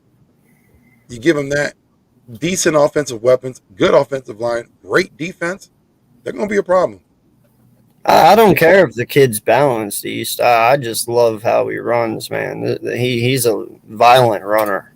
No, I love the fact that he's balanced. He can do it all. Yeah, he's a phenomenal talent. Jacksonville lucked out. I mean, listen, let's be honest. If James Robinson went to any other team, this kid would be definitely like one of the ones talked about, right next to JT, at least. It's crazy how he's not talked about now. I think it's just for the fact that he's from Jacksonville. Like, he had a great rookie season. This year he was a little hurt, but still played well. Yeah. No, dude, listen, I had him his rookie year in fantasy, and I fucking loved him. Mm-hmm. Like, dude, he did wonders for me. He was getting like 20 points a game. I love me some James Robinson. I'll probably have him in fantasy again this year, if y'all don't snipe him from me first. Fantasy football is coming up. Hey. I know. Listen. Woo, you don't even understand. I know I lost in our league, but I'm going to still champion him, with my good friends. And I get that bell soon. Oh, I'm going to parade it on their faces so much. Everywhere they see me is going to be right there. Yeah. I mean, dude, fantasy football. Who was that one that got that? Who was that player that got 60 points? I had him on the damn roster, bro. That would have been Joe Burrow. That was Joe Burrow that put it up 16. And that's how I won my championship. Joe Burrow, the last 2 games, killed it. I think he had 50. I think he had back-to-back 50-plus games. I had him benched, and it was like a quickly costly mistake where you had a certain amount of time to do it, and I forgot it was the championship round, and that was a costly mistake. But like I said, Jonathan Taylor would be the number one back, bro. Yeah. Number one fantasy back? Do you think he'll be the back in general? Do you think it'll be a tough, race with Derrick Henry? Because you got the King coming back and he's healthy. No, I don't think the King will put up 1,000 yards this year. East, whenever I say violent, I mean, like he's violent, as in he's not easy to bring down. You know, he will make you work for it. That's what I mean by violent. Like there's elusive backs, you know, who can escape and juke and jive and get out of the way, but you know, some backs are easy to bring down. In my opinion, Robinson is just not one of those guys. He Kind fights. of reminds me of a mix of Doug Martin and Work Done.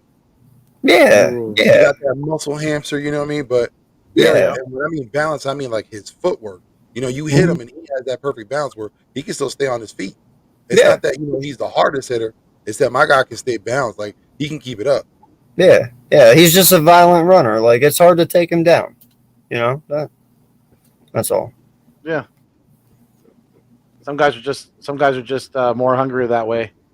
You know, I mean, like Smith the same way. yeah. Smith wasn't the fastest guy, but you can hit him. You know what I mean? He still stay on his feet. He'll take a couple of hits.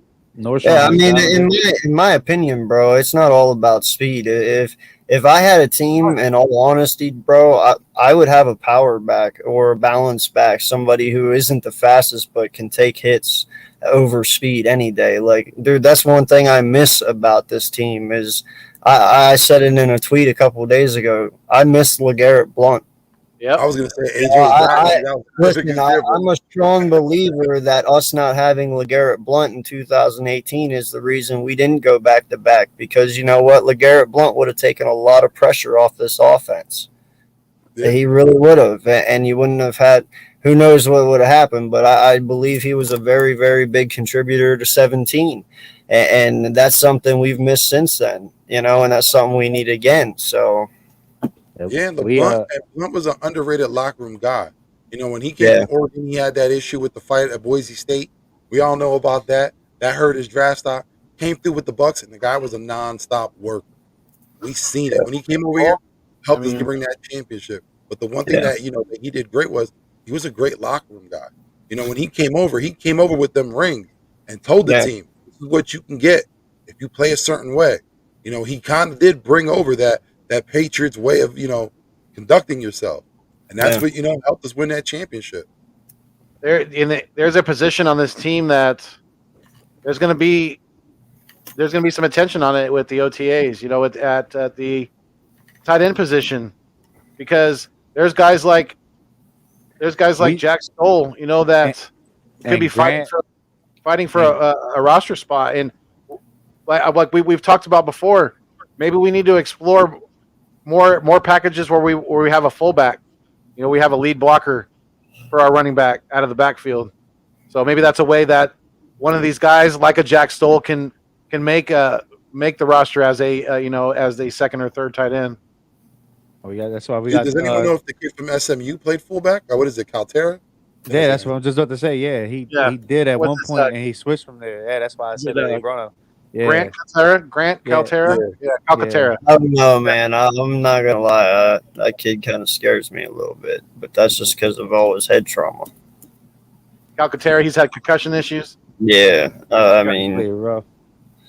listen, I'm never doubt the kid. You know, effort is everything to me. You know, but Okay. don't know. Not another teen movie yourself, bro. But the, Seriously, the like Right. thing is, the thing is, when I was looking at tape at him when we did sign him, I mean, he's more of a receiver than a blocker. I've seen him try to block, Yeah, but they shut him a couple he times or can't whatever. block.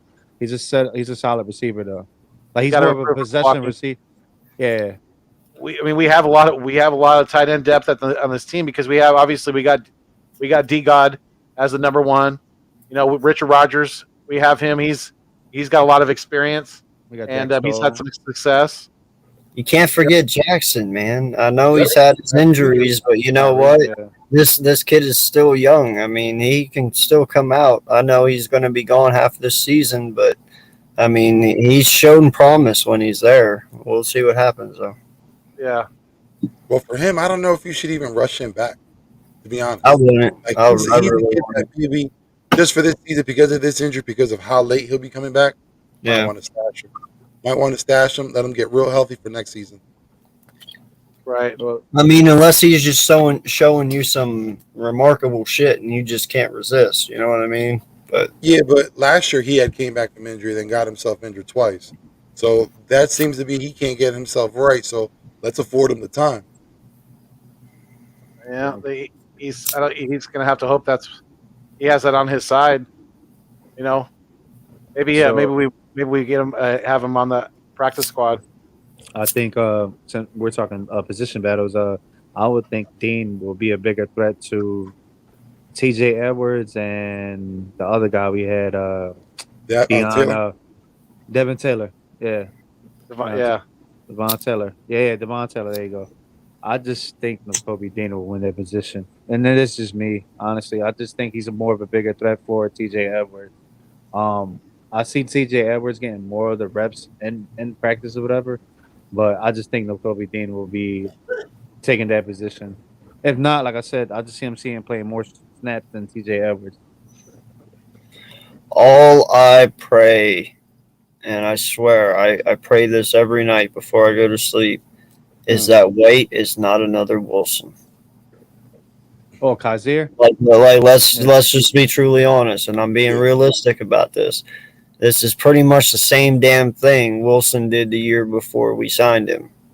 That is exactly what White just did. So I'm praying to God it's not another White or Wilson situation. Like, I have a lot of hope for this kid, just like I did Wilson, but prove us right this time. And his head seems like it's on the right place. So we'll see. Well, with Wilson, he was more of a special teamer who had a decent season, and we just again made a reach, thought we can make something out of him, and it was a bad move. Kaiser White, I think, is totally different. You know, the guy's been working at linebacker, again, has the experience of safety, lock down those tight ends. I think he's I going to work know. out. I hope. I hope. I'm praying he does. I can't wait to see. I can't wait to see him and Jordan Davis both on the field. Jordan Davis gives him a little look. Jordan Davis blitzes to a certain gap, and then he's probably going to get double teamed more than likely. There's not a whole lot of offensive linemen in the league. They're going to be able to stop Jordan Davis one on one because this kid is he's a physical freak basically. I mean, he's a freak of an athlete, and the Kobe Dean they worked so well together at Georgia. That Kobe Dean's just he's gonna fire in that gap, blitz right up the middle. You know, either stop the runner in the backfield or get a sack because it's those two are going to be working well together. I can already see it. It's going to be a beautiful thing. Yeah, I cannot wait to see Jordan Davis, man. I listen. I've been talking about this kid for a long time now, and I'm happy he's on our team. But I know there's a lot of people out there that doubt certain things about him. But hey, I think he's going to prove everyone wrong. This kid is going to be phenomenal.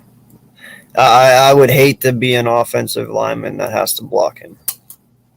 Seriously. You know what I'm excited to see? If we do it, that 5-2 defense. You're going to have a beefy line coming up. Yeah. Pick your poison if you want. Milt, Jordan Davis, Fletcher Cox, and Right. Hargrave. Can you imagine? Can you imagine? That means that so if they run a 5-2, that means that more than likely Jordan Davis, Fletcher Cox, and Javon Hargrave would all be on the field at the same time, and they're all going to be getting a one-on-one matchup. Let's go! It's time to eat. That's the beef. That's where's the beef front. That's what we're gonna call it. So where's the beef front? Where's the beef? I gotta do that. Now, other news too. I wrote notes down, like just copying everything, whatever. Yeah. Did you hear Jeffrey Lurie's son signed the role with the Eagles as a business and football strategy? Did see that. He has a business and football Eagles. operation strategy. And I said this. He's gonna be the new president. He's gonna take over his dad. It's not gonna be Howie Roseman like a lot of people say. No, I think his son is gonna be the heir to the throne. Well, there's been a lot of talk lately, you know, because of the move of Andy Weidel to Pittsburgh. And listen, they've been talking about, you know, the front office guys and, you know, females also, we got them in there, that have left the Eagles lately and what they've become when they've left the Eagles. We're losing a lot of talent. And it looks like Howie Roseman is acquiring a lot of positions, acquiring a lot of power. Mm-hmm. if the move is for Jeffrey Lurie's son to take over, I don't see that happening right now. Like I said, Howie Roseman has been turning over this personnel. We're getting, better scouting department. I think that's one thing that he's focusing on. We're getting people that can scout better. But again, when you see like Andy Waddell, just recently, the female that went over to the Browns, we had someone go over to the Vikings. Like we're losing guys left and right. Joe Douglas, another guy. Yeah, We're but you losing a know lot what of that top shows guys. me though, too, bro. Well, we What just was got that? Brandon Huff and the Steelers. We're though. doing the right thing. Right. Yeah, we Because if got- we're we losing gotta trade people him to for other franchises, then that means we're actually producing really good people. If Right. they're willing to pick our pockets, It speaks you know? volumes about our franchise, about our But the thing organization. is, they're not really picking our pockets. They're leaving the Eagles. All these moves that were made were people leaving Philadelphia. Not that they were, plucked or anything. They decided to leave because they weren't given the opportunity to have more power. And it all comes down to control of the roster. Howie Roseman has that locked down, and he's not letting it go. Bro, I told you I've been high on Pittsburgh this whole year. You guys have known that. And it's not because it's just my wife's team. No, I'm high on it for other reasons. But, dude, now Andy Waddell's over there. Dude, he's only going to make that fucking team better. Truly. Wait, what? Yeah, but Hold Nakobe Dean can blitz too. Don't be surprised if they have him in packages where he's on the outside as a linebacker, blitzing from the outside because you're right. Travon Walker and the other some other pieces on Georgia were the ones blitzing more, but you don't sleep on Nakobe Dean though. Don't sleep on Nakobe Dean. Real quick, let me just say this right now. Yo, T's and P's out to the people in Tulsa, Oklahoma. Y'all just had to go through a ridiculous tragedy. My heart goes out to everyone out there. Wait, what? What happened? There was another mass shooting, 5 dead in Tulsa. Oh, Oh man. man, yeah, stop. Like it got like when is enough enough? For real, when is enough enough? For those extremists, for those whack jobs out there, it's never enough. And the crazy thing, I'm not trying to get political or nothing like that, but Trust me. at one point, us as Americans got to take a look at ourselves because we allow this to happen. We allow this by allowing ourselves to vote for the same people over and over again that do nothing to advance this country. We got to stop that shit now. I'll get off my soapbox and won't get political. Bro, I'm sorry, but I just gotta say this real quick. That is way too many mass shootings in a row to be coincidental at this point. You know what I'm saying? Like something's up. It's not. Come on. Huh? It's not coincidental. I don't think it is. Dude, something's up. It's crazy, bro. Almost makes you scared to even walk the fuck outside anymore. Seriously. And it's crazy. And the only reason why this is happening because people's pockets are getting lined every day. You know what I mean? Like right now, there's a national NRA rally. You know what's the one thing you can't have in an NRA rally? Gun. You want to know why? Because they know people are dumb enough to shoot that up. The NRA won't say it out loud, but again, look it up. You can't even take a gun to an NRA rally. Why is that? You're fine with having guns all around, but when it comes to your rallies, you can't have them there? Sounds suspicious. Yo, did you guys see that new TikTok thing that dads are doing right now where they take their 12-year-old son, they take him to a bar, try to get him a shot. They say, no, are you fucking serious? No, get out of here. Takes him in to try and buy cigarettes. They're like, no, get out of here and stuff like that. After all it's said and done, he goes and they go to a gun show. And he walks up to the guy and he's like, hey, my son's interested in your AR-15. He's like, oh, yeah, man, here, check this out. And he actually starts showing the kid how to use it and shit. And the dad buys it and he turns around. And after he buys it, he goes, and that's what's wrong with fucking America today. we value our guns and the people that want to keep guns more than the lives that you're trying to so-called protect.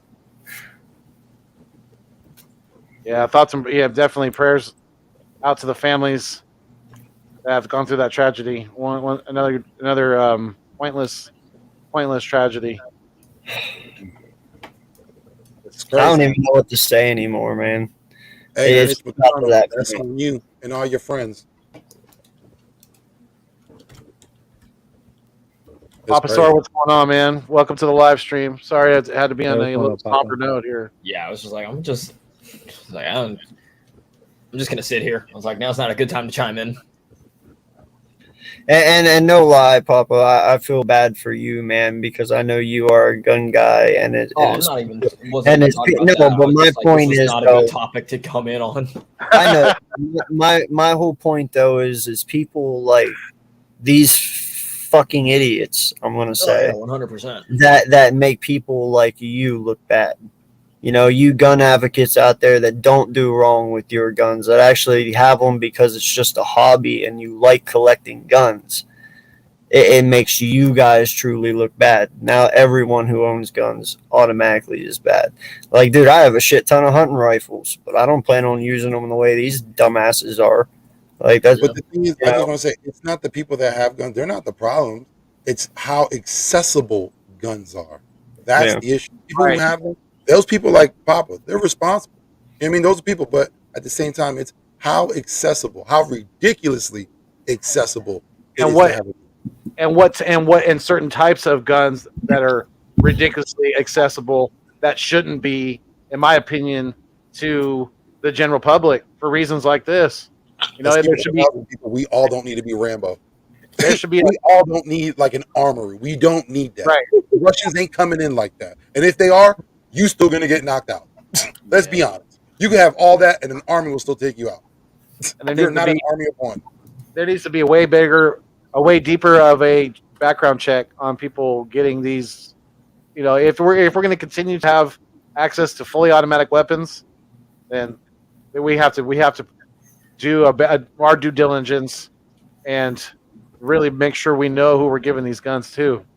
And listen, I'm gonna be honest with you guys, 100%. If you would have talked to me about this shit 5 years ago, I was 100% behind the gun people, like Papa. Like, nah, man, no, fuck that. You know, they have that right. It is their right to have them. So, you know, if they have the money and they have that luxury and they can afford to blow money like that, well, I'm just being a jealous asshole, and that's why I don't want them to have them. You know, but now, bro, this is just getting fucking out of hand. Like, at this point, I'm like, I don't even give a shit anymore. Take them all. Like, if it saves kids' lives, if it saves innocent people's lives, people who should not have been dead today or yesterday or the day before, hey, it is what it is at this point, man. I don't even give a fuck anymore. You know, let me chime in on this. I think there should be like a depot for guns. You know what I mean? Like, if we're getting attacked, you know what I mean? There should be a depot for where the guns are. You know, and that's the time when you can go get a gun. You know, like, Not a bad idea. yeah, and you know they should also definitely be doing way more deep dives into people's, you know, for like, you know, crazy people. You know what I mean? You Mental gotta be health. tested. Yes. Yeah. Yes. You should be tested like every 6 months for mental health or something like that. You know what I mean? At a yearly basis. Yeah, the thing because about people do mental health, change too. You can't I don't- constantly blame it on mental health because that's not even a good look for mental health. Because a lot of times, yeah, I understand the saying you are crazy, do something, but these motherfuckers are rationally thinking about this. There is nothing, you know, nothing that's in that insane mind because they're schizophrenic. That's not the case. You're putting a bad light on mental health and you're just covering it up by saying it's mental health. No, the problem is, like I said before, the accessibility of guns. That's all it is. Yeah. Well, you can say that, Vic, but you can't sit there and tell me that you have to be some sort of mental to do what these guys are doing. No, that's what I'm saying. Like, yeah, I That's not- understand the saying. Like, you have to be sick Like- to do it. What I'm saying is they automatically say, oh, it's because, no, it's because they had an agenda. They wanted to do something. They wanted to prove something, or they wanted to get a message out there. That's Okay, why but if they're they doing do have, but Vic, if they do have a mental disability, a mental illness, and there's a lack of resources or that they're in their community, then don't you think that if they had those resources more accessible to them, maybe they wouldn't be so likely to commit a heinous crime like this? They do, but you can't continue to call hate a mental issue. You can't do it. Hate is just what it is. Hate. Oh, absolutely. No, yeah. I mean, you can't 100% say it's all a mental issue. Absolutely not. But I think that the lack of of mental support in this country is a big reason for these things happening. Obviously a combination of that, and yes, of course, the accessibility to the guns, to the types of weapons that these guys are using is just it's asinine to me. It absolutely is. No, They should- yeah, Yeah, and I there should agree. be other And, things too going that is on. my the whole mental part of it is the fact that you were okay with going in and shooting people. That's what makes you fucking mental. Because that's not what a normal person fucking thinks. If somebody pisses me off, I don't instantly go up to the fucking skies and be like, I'm just gonna kill everyone. That is not my first fucking thought. Like, I'm sorry, you're mental if you fucking go that far. Because no normal It's people. There's It's 395 kids like Eagles champ. It's the kids like Eagles champ that goes and does shit like that. Yeah, that's wild. Bro, I never mind. Yeah. But now, like I was saying, like the crazy thing is, there's God, I 395 almost here, touched it. and I there's was about, right what, there. 2 times I the was amount of right guns. there. Damn. Excuse me. I didn't realize this was fight night. Shit. Yeah, I'm not gonna say nothing on Eagles champ. Like that's wild. Oh, he Let me almost just got leave it me. He almost got me. it's Why are you not? there is some signs of mental instability there. That's for sure. I'll just say that. I'll say that. I'm not a professional. I only play when on TV. Exactly. What did East Coast Gridiron say? He said, "My dad was an Army Ranger. Said if you want a gun, you get a handgun with 1 clip, and if you can't protect your family with 12 bullets or 12 to 15 bullets, you shouldn't have a gun." Absolutely. I You know, 100% I agree with that. Yes. Absolutely.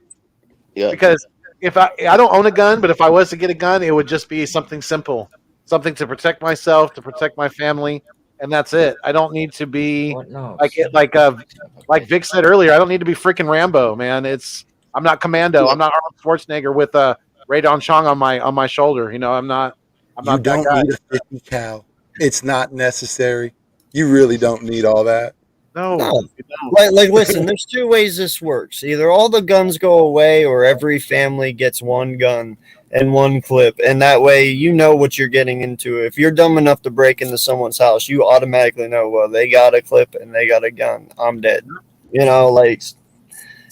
So It's just human nature. Because look, when you look at other countries, like take England for instance, they have a no gun policy, they have no gun tolerance.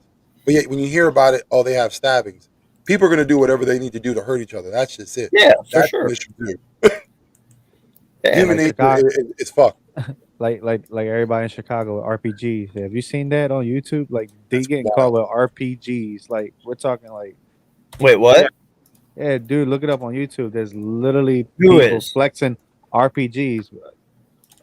They probably Who the was? people that yeah, look, Britain? you- I ain't done that yet. All right. Wait, Yeah, they are have you talking RPGs. in Britain? No, we're talking Chicago. about Chicago. Britain can't Oh, do that shit. whoa. Holy crap. Yeah, Chicago's worse than First Fallujah. off, props to whoever can afford an RPG. Thanks, 'Cause Obama. I ain't got that money to be slinging around. It's probably like 2 stacks. I don't care. I still ain't got that Oh, money no. to be throwing around. Not with gas prices. Fuck that. Well, that's what I'm saying. That's probably more like 5 grand. That's probably Thanks, like 5 stacks. It's more of a sense. I don't usually like talk about guns or whatever because my best friend literally died in front of me. Like this is 1, 2. That's like why I get PTSD at night sometimes as well too. And 3, I can't own a gun because I have mental health issues that I go see a therapist. So that's another thing too. They do have valid checkpoints when you do come up and you go to a gun because I've tried it just to test it out there. They stopped me. They put up a number when I had give them my license or whatever. Yeah, it came up as a red flag. But only if you're on the if it's been documented. You trying to Yeah. get it legal, but there's other people who ways. need to help. get But there's other ways around it. Yeah, It's never been documented. but No, yeah, that's what I'm I saying. love It's this. easy to I get a love gun this. from a black It is market harder. instead of a store. It is harder to get a loan than a gun. I love that comment. Yo, fact of the day. There- That It's is true. that is true, honest, 100% fact right there. Yep. Shoot, put that Seriously, on. Tweet that that out. comment. bro. Yeah. Tweet that out. Have a process like a loan in Yo, order to get a gun. that is See how such that a works good out. line. Yo, pin that shit to the top. Hell yeah. Oh my god. It's just crazy, man. If that Like, don't tell like I you said life before. is fucked, I don't know what does.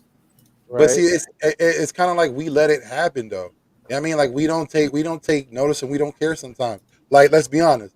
When that time comes around in November, is everybody down to vote? Who's out there like I'm going out? Even not even in November for the president, for just your local people. Are you down to be out there like I'm gonna go vote? It all starts with us. Yeah, dude, Yeah, no, man, but it's also about progression, and we're not progressing as long as baby boomers are in office. I just hate to tell you that, but let's be truthful about it. We need to start getting government young again. You know, progressive thinking people our age who want to see the weed legal and everybody, profit off of it, who want to see progression, whether that be environmental, going green, using windmills and, solar energy and shit, trying to get off of all this crap. Like, there's so much shit we should be progressing on that should have been advanced already that has been held back because boomers can't change their ways. Definitely. Listen, Senate and House of Reps, I think they should only have 2 terms. That's it. I know it's every You 2 should years. not be in at That's right. 90 years old, bro. No lie. Yep. You should not be in at 90 years old. That is You get way 2 too terms fucking just like old. a president, and you're out. That's it. And also, I honestly thinking this is something that might be controversial. You need to have a law degree. Fuck that business shit, because that business mentality is ruining America right now. I get it. You got to run it sometimes like it's a corporation, but guess what? It's not. We're talking about lives in America. It's not a business. Yeah, Well, you're there's muted. another thing too. That's really big that needs to be taken out, and that's lobbying. Lobbyists That need to go. I mean, that's the biggest problem in American voting. It really And is. there should be a cap on campaigning. You shouldn't be able to spend $2 billion for fucking campaigns. That's ridiculous. Not only that, hold there on, should man. be Let's be honest. They there don't should spend be none of that money like that. They keep it for and themselves. there needs to be Right. there needs to be a damn cap on how much these dirtbags politicians are making each year. You know what I'm saying? Like, It's they make way too much money for doing absolutely damn near effing nothing. You know, Well, they that's sit where the around. lobbyists come in. Yeah, And they stay you're on the right. table under the table money. You know what I'm saying? Like, oh well, if you go for this law, we'll give you this amount of money. yep. Yeah, bullshit. Well, you know And what? that's what I'm Here's saying. the Like, we thing. got to start with us first because none of that changes unless we make those changes. Unless Yeah. we start, yelling it out, to screaming out to our representatives. Because if they don't hear from us, it's going to be status quo.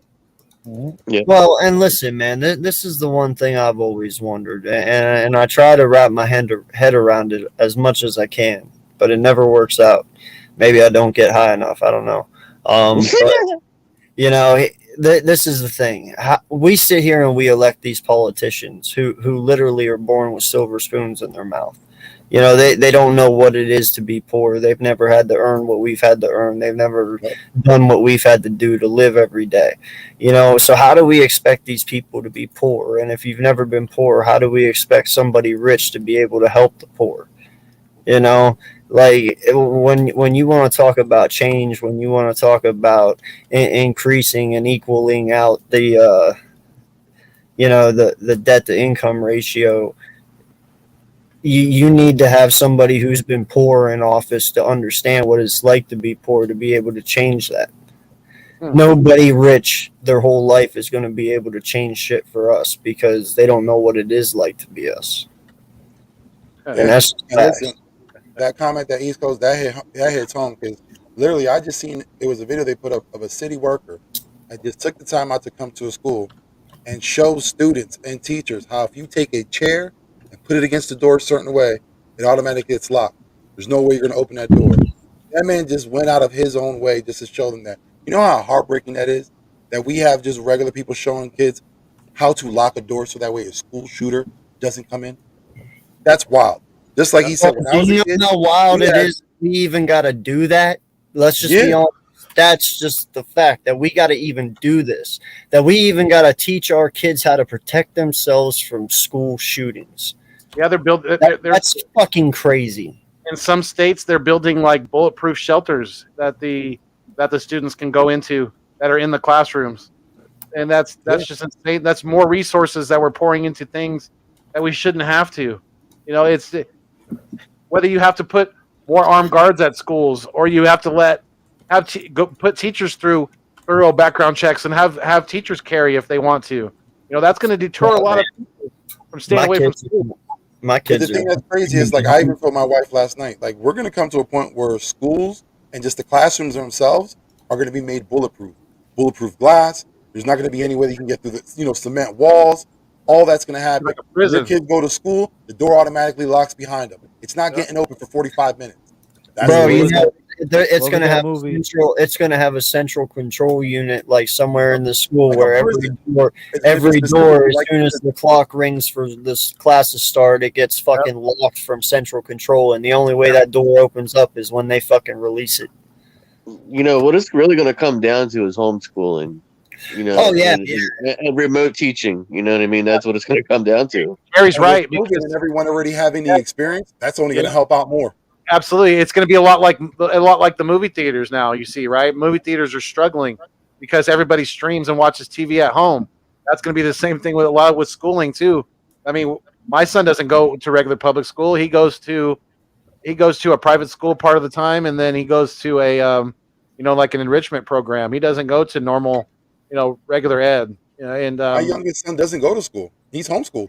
yeah, That's See? it, Oh yeah, you know? dude. At this point, I'd rather homeschool my kids. That way, at least I know they're safe. yeah, exactly, Shit. exactly.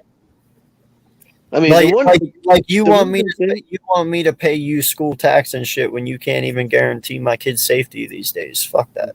Yeah, I'm good. Yeah. yeah. you know, Not even the one good thing about my That's kid's the crazy school. part. Not even the police can help you out now. Those kids in Texas, those police officers stayed outside.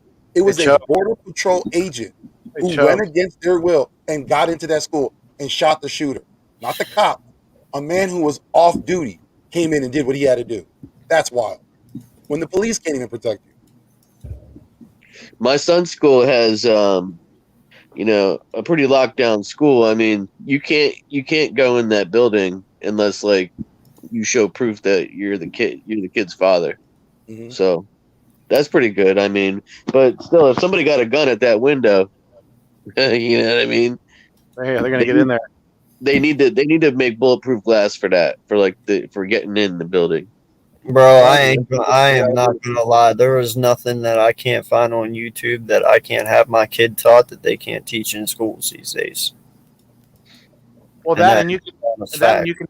you can dictate on what your kid's learning. You know, it could be more real life education as opposed to just the regular education that they stuff down our throats. You know, that they have for years. Yeah, they changed all that. When I was going to high school, we had OSHA classes where we was chopping wood. We was learning like work studies, bro, and like we were going out. That's what I'm saying.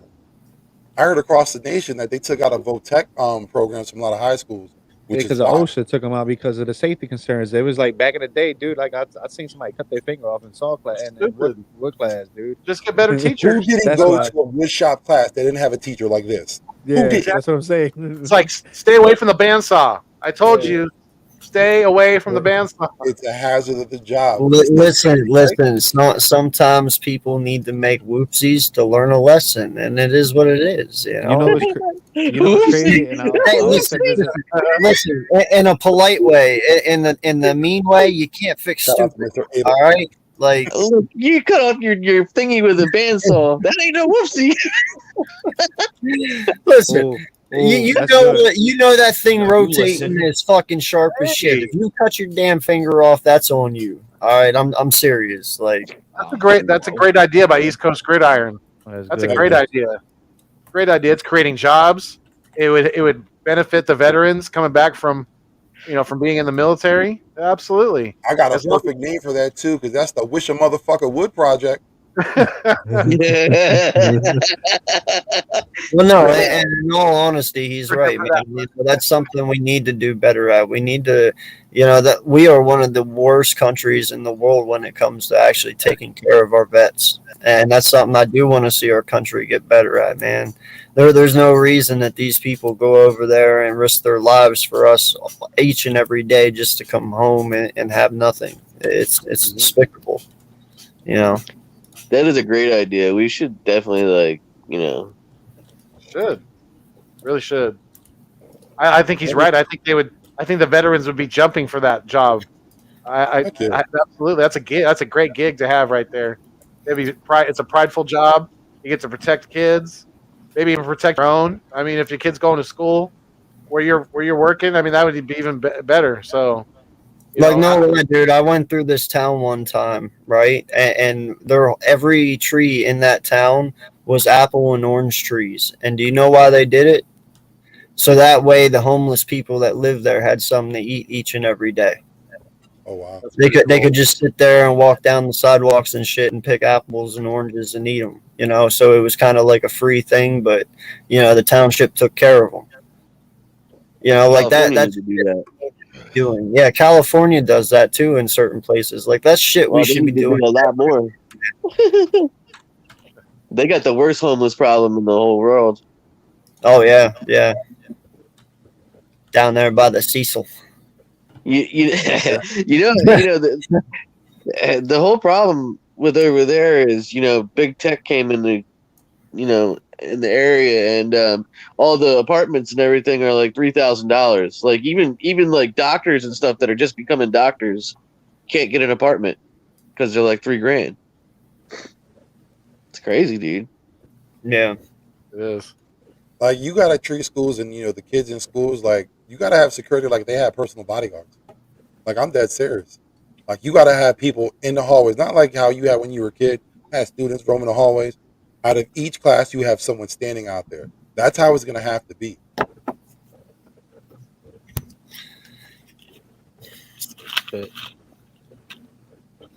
you know, I mean, in all honesty, though, how much is this really just people being crazy, or literally people just not being able to cope, being back into society after being taken away for 2 or 3 years because of everything that went down?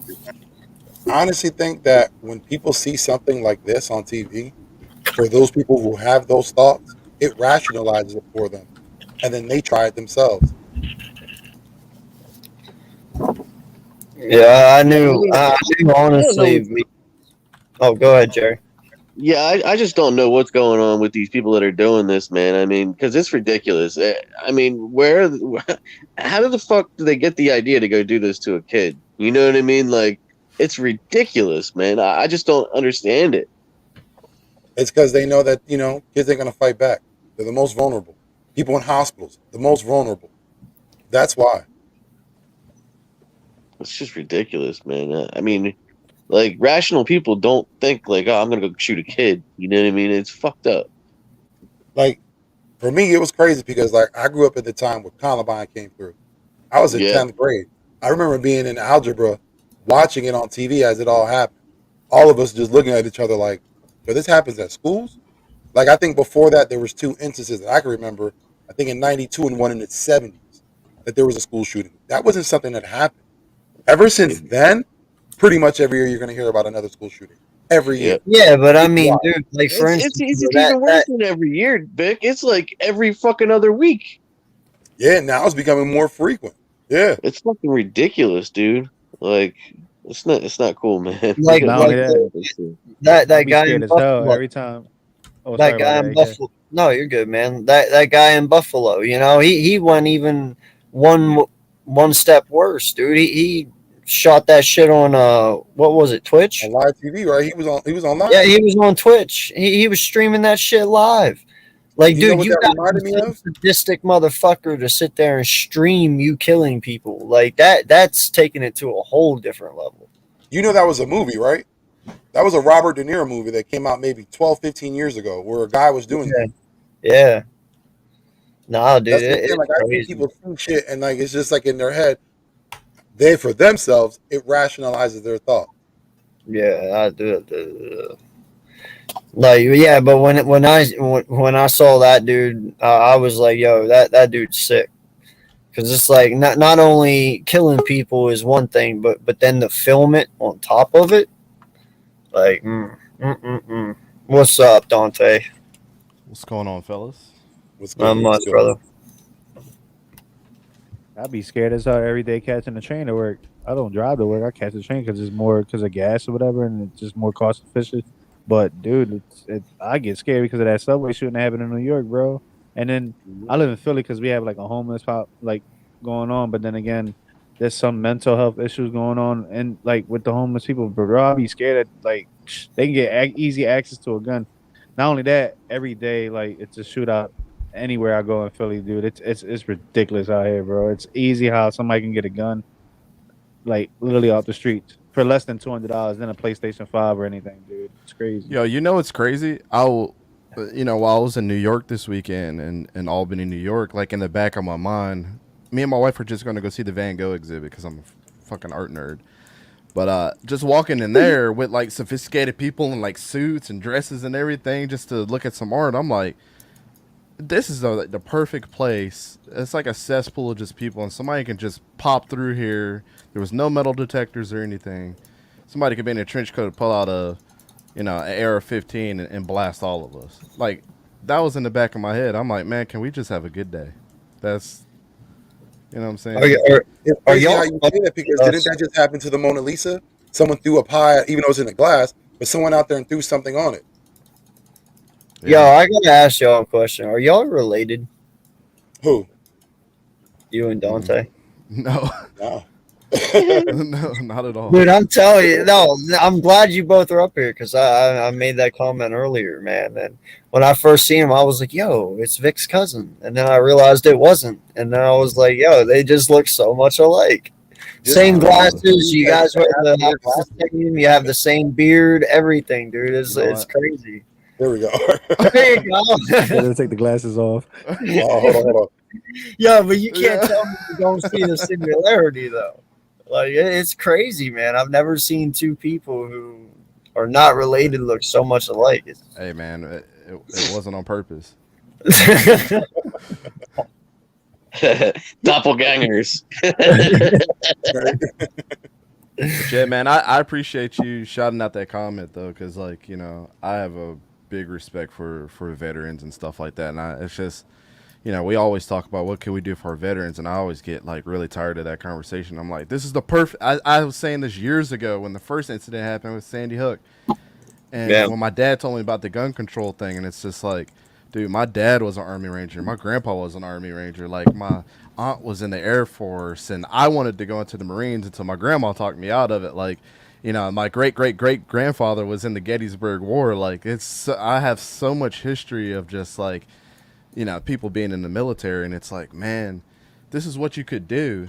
And they would tell you themselves, instead of those idiot cops that were, I'm not going to call all of them idiots, but the police chief not making the signal for those dudes to go in and sitting outside the school for, what was it, like 40 minutes or something? Too long. 21 minutes, I think it was. 21 minutes for 12 lives. Yeah. Too long, man. And it's just like, dude, are you serious? Like, these dudes are meant to protect and serve. Now, you're telling me right now that one of our military members wouldn't have jumped in there, with no body armor or nothing. They would have went in there with a pocket knife. Well, wasn't that what the Border Patrol agent was? He was a former military man. What'd you say? Say that one more time. The guy who ended up going into the school was a Border Patrol agent off duty. If I'm not mistaken, he was a military man. Oh. Not just that, bro, but weren't they holding parents and shit back? Yeah, but weren't they even holding parents and shit back? Like, dude, you are there to protect and serve, but yeah, you are not going in that building. But when parents want to go in to save their kids, you hold them back. Come on. It takes. My dad told me this a long time ago when he was in the military. This is what he was taught. It takes 20 seconds. 20 seconds to have a step of bravery. And all one of those cops had to do was just be like, fuck that. I'm going in myself. Fuck what you guys are doing. I'm seeing all these families just struggling. We're just standing here because we're not brave enough. You shouldn't have signed up for the job. That's honestly my opinion about that. You know what I'm saying? Right. It's like, shouldn't have signed up for the job if you weren't meant to do exactly a situation like that. To go in at school and save all those 20 kids and the 2 teachers that died that day is absolutely ridiculous, man. Why? Because they wanted to play. I didn't mean to cut you off. It's just mad because like they not families. They don't have families at home, or they got families they want to go to, bro. Like, you don't think it like that, bro.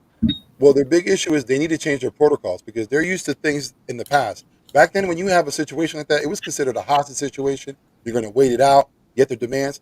That's not the case anymore. A lot of the times now, when someone gets confronted, those school shooters, they automatically quit shoot themselves, or they're not really trying to engage. They get scared real fast, and that's the thing. When something like that happens, you need to react fast, swiftly. You can't wait and see. That's not going to Like, work. like for real, man. Like when you look at that Boston incident, up there at the supermarket with that one dude, that 24-year-old or however old he was, that one cop, the first one to run in, he took that one shot to the head, and he had like 7 kids, I believe it was. Dude, he went in immediately. He didn't even stop. Yeah, he died, but guess what? That man is a hero the rest of his freaking life. Even though he died, and it is what it is, but it sucks for his family, but he's a hero. You guys standing out there 20 minutes holding people back. What the fuck were you doing? Not doing your job. You shouldn't have signed up for the job unless you thought one day it's going to come down to you maybe losing your life. Like, it's that serious. Like, I work in a business where, we try to help people with alcoholism and drug abuse and things like that. And I'm responsible as a telephony engineer to make sure that our phone lines are always working. That's my main job every single day.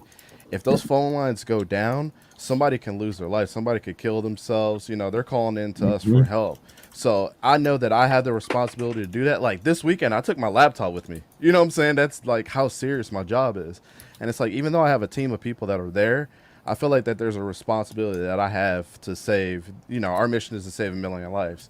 Yeah. And it's like, I know that's our overall mission. I'm a big, huge 90% a part of that.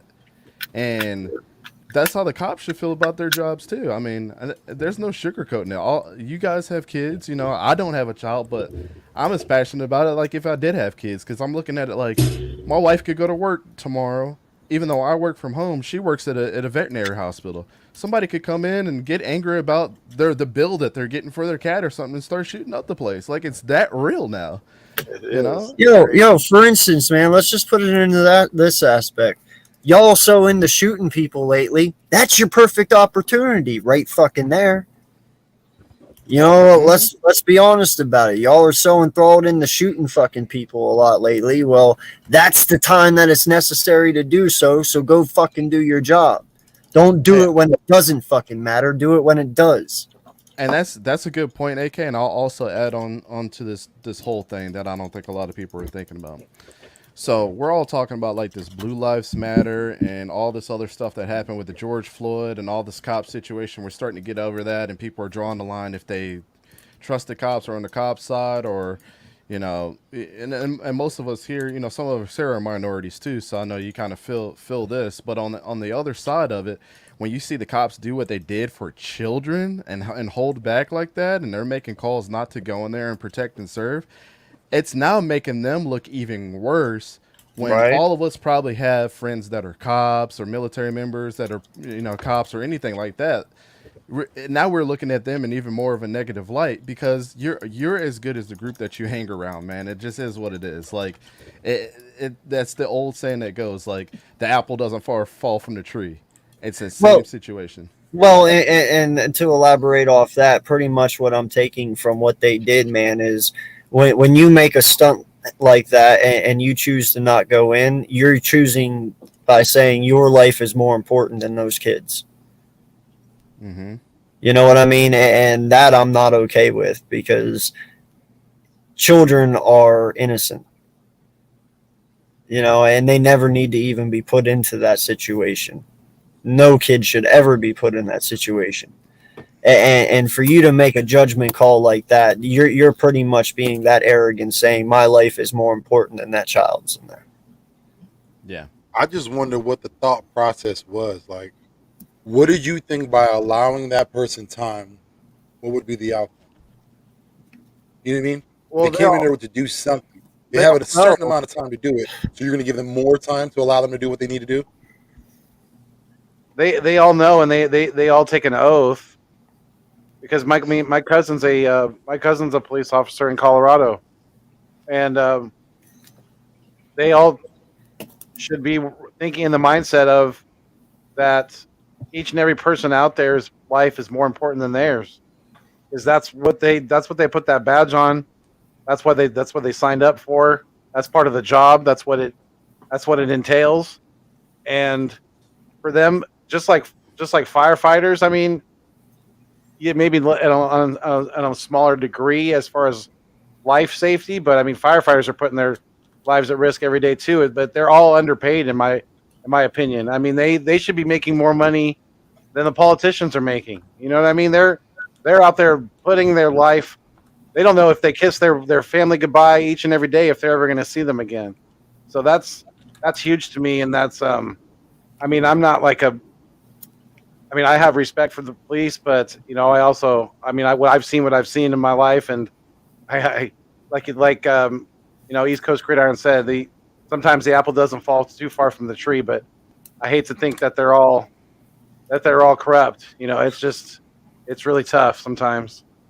Oh no, I- you're I- right. They're not all corrupt, man. They're No, not. They're not. They're not. Now, but you hit it on the head with referencing firefighters, because those are the guys that they know the ultimate sacrifice, and they know every day. And saying anytime that bell rings, it's up.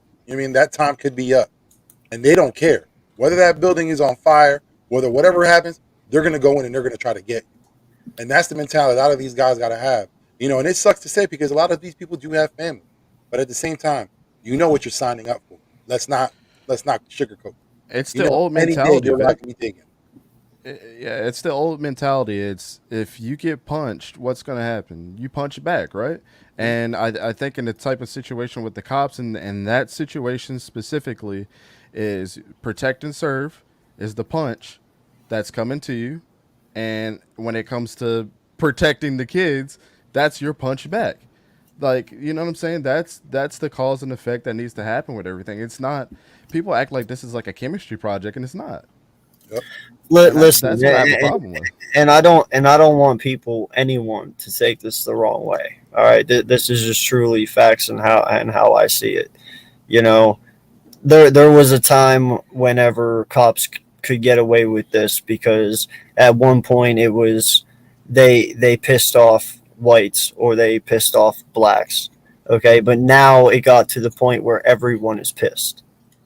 You have everyone uniting behind all of this because you want the change. You see what's happening, and now that everyone is mad about it, they don't know what to do because it's okay to keep a balance when it's just one side.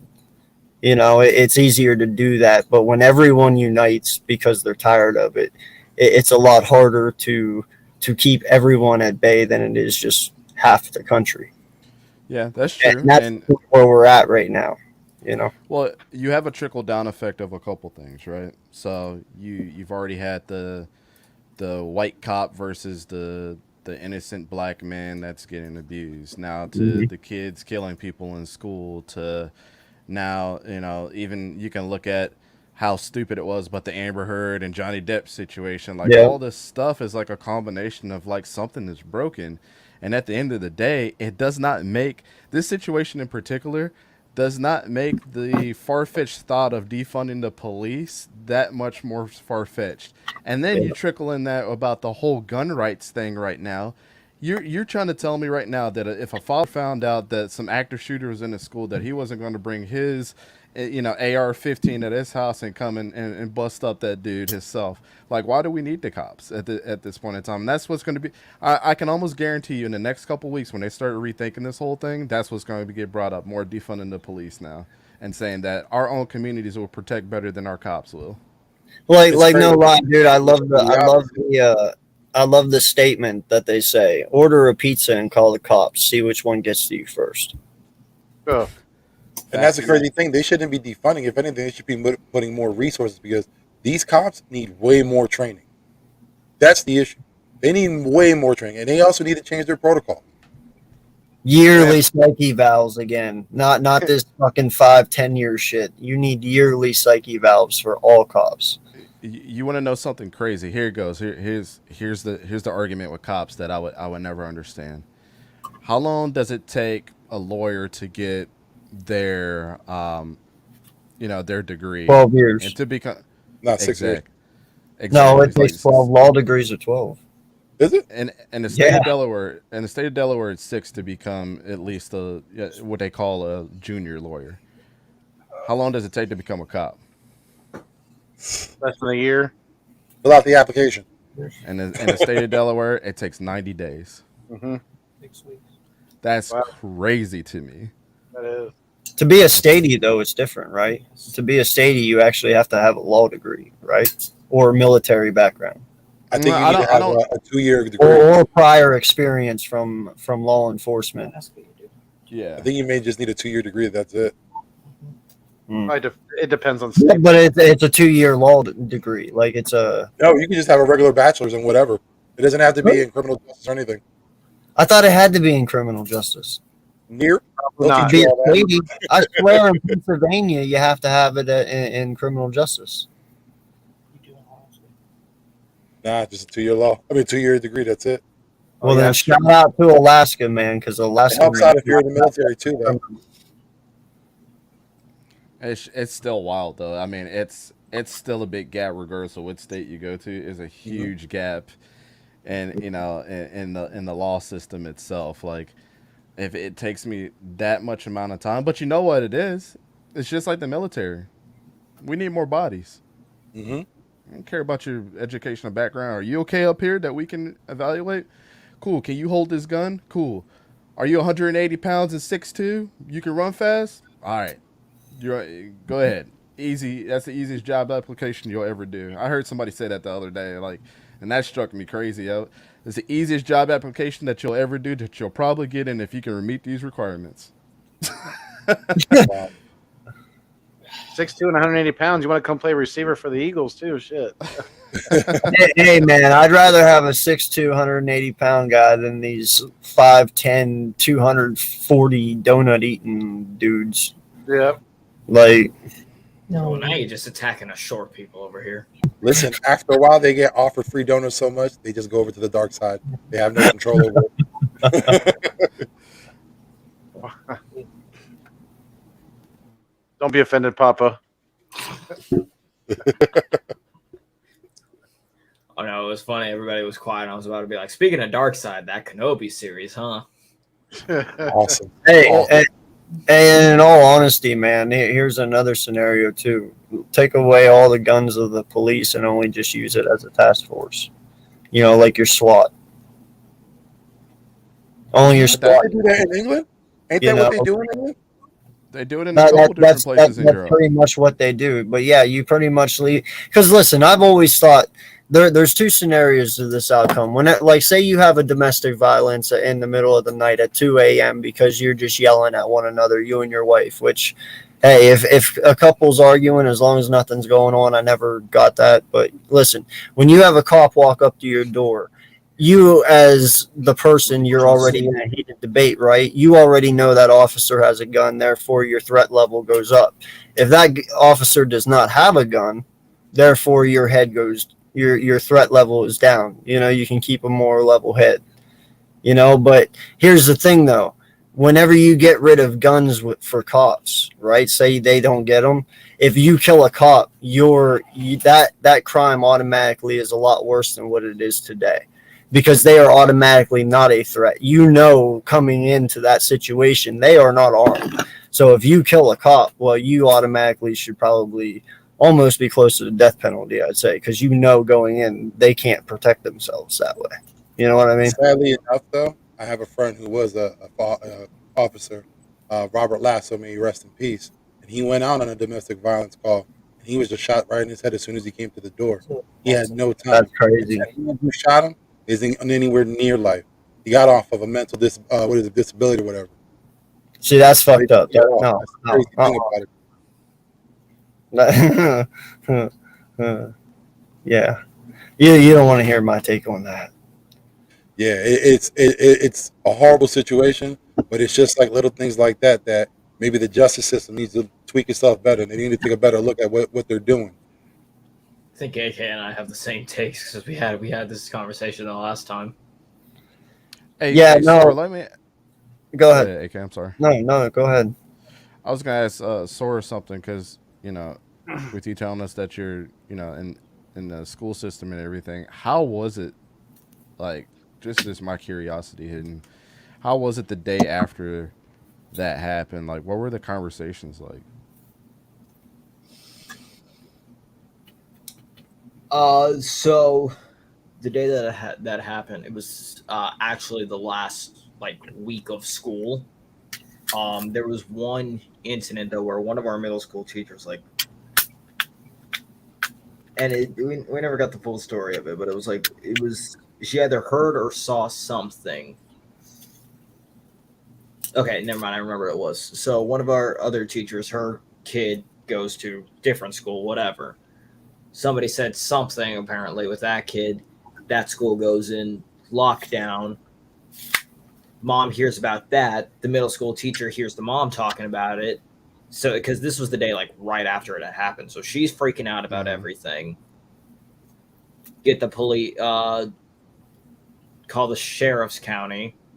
They come down and investigate because she didn't know nobody really knew the full story, but they were talking to the teacher. They were calming her down. They were like, "Listen, you did the right thing. You did what you need to do, all that stuff." So it was a little bit tense for that one period of time. But I mean, a lot of us were just saying like how bullshit it was. How like this shouldn't have happened. This should never have happened. And unfortunately now, and this is just my opinion, it's going to be a fucking dick growing contest because now they're going to be talking about this, not talking about the Texas, and then somebody's going to be like, oh, I can one up this, and so on and so forth.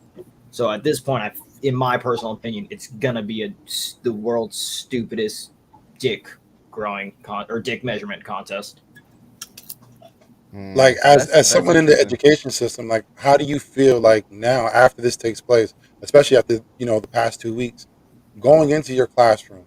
Do you feel more? Do you have more apprehension? Are you a little nervous now when you go in? I was always, and this is personally my opinion, I'm always the one to where it's like in a fight or flight reaction. I'm taking a fight. I'll charge a motherfucker. I don't care. Because I can tell you right now, I think I was probably 5th grade. Yeah, I was 5th grade at that time. But even besides what I'm about to say, so the 3rd grade class that I was in there for like 2 months or whatever while they were still looking for a new teacher is right next door. And I'm not saying I'd put those kids, I put all those kids in priority, but it's like the way that the classrooms are set up, because our building A is 2 stories, they come up through the top. It's one classroom, and there are no windows on the doors. It's all solid. It's all a solid door, all that stuff, and they're all obviously locked. So they come up through the window. They come up through the stairs. They continue walking straight. There's one classroom. However, there's also an elevator for the disabled people, all that stuff, and people just on crutches. Excuse me. They have to get through. That's right through the line of sight of mine. Of the class that I was in. So me personally, I'm always the one that's going to go through the fight or flight. I'm always going to take fight if I have the opening. I'm not going to purposely open up the door, charge it, leave all those kids in danger. Hell no. And as stupid as sad as this is going to sound, I made sure that I brought no attention to it in front of the kids. I just not acted like it never happened, but I never talked about it. Kids never asked me about anything because it's also their last day. Again, this is literally the last week. That happened on a Tuesday? Our last day was Thursday. So I just didn't bring anything up, didn't want to worry the kids. I was like, listen, have your last fun 2 days, and then y'all are done. Mm-hmm. Yeah. I think, also just to add on to this conversation, I know this is it's nothing related to football, but I feel like this is a very important conversation. You left football a mile ago. You're good. Oh, it's fine, dude. So, but I think, and I've never been in this mentality even as a kid. Like if I saw some shit that was weird, I'm gonna say something. Like, as you guys have seen, nobody can escape these memes sometimes. So that's always been my kind of like my mentality for a lot of things. And it's just like, if I see something and I feel like it's going to affect a ton of people, or that I feel like a threat is made towards me, I'm not just going to assume. I'm going to say something. And I think what the mentality of a lot of these kids, and we can see that between just these normal teenagers, like in Wilmington, Delaware, or in Philadelphia. I mean, most of us live in this area, so it's like we see it all the time. Just our own kids shooting each other and getting guns and having gangbangs and stuff like that. And it's just like, why, well, over nothing, over because I said something to your girl or whatever it is. But we are in a society where it's like I got to be harder than the next person. So if this kid is acting weird or we know something's not right, we're not going to say anything. And I think that mentality totally needs to change, man. Like, if I think this kid is weird, I'm gonna be like, hey, no offense, but I mean, just with us, some of us have been through kindergarten, some of us, elementary school, middle school, high school. Some of us went to college. It's like, how many people have we interacted in that short amount of time that we see every single day for several months, for 7 to 8 hours a day, that we don't know if this kid is acting weird or not? Like, come on, use your instincts, guys. You know what I'm saying? Like, if this kid's coming in acting weird, or a little off, you guys need to say something. That's why I'm gonna tell my kids, like, hey, if you're gonna get your ass beat, I'd rather you get your ass beat for snitching than to get shot.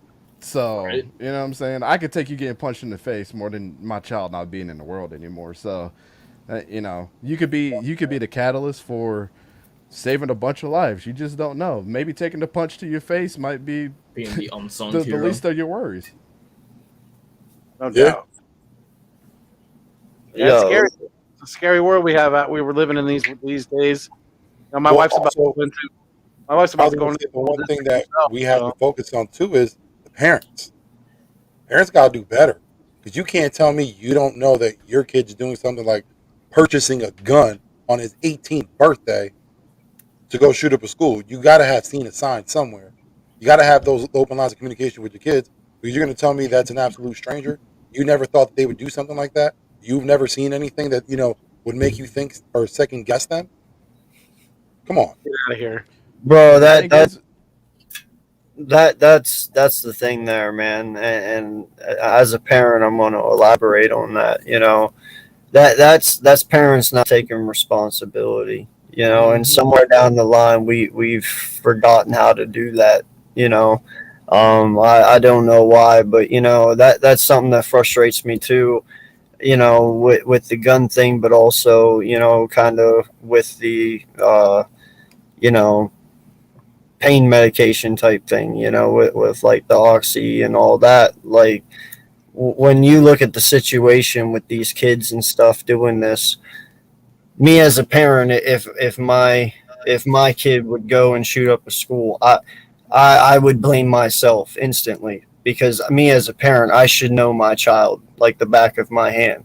You know what I mean? So when something is wrong, you as a parent, you should know that. And the same goes for as like if your kid would overdose. Me as a parent, that it's not the doctor's fault. It's my fault as a parent, that I let my kid do that. That I wasn't aware enough to know my kid's surroundings, whether he got it from a friend or he got it from me or whatever. You know what I'm saying? So we need to start, as parents, start putting it back on ourselves and stop putting the blame on other people.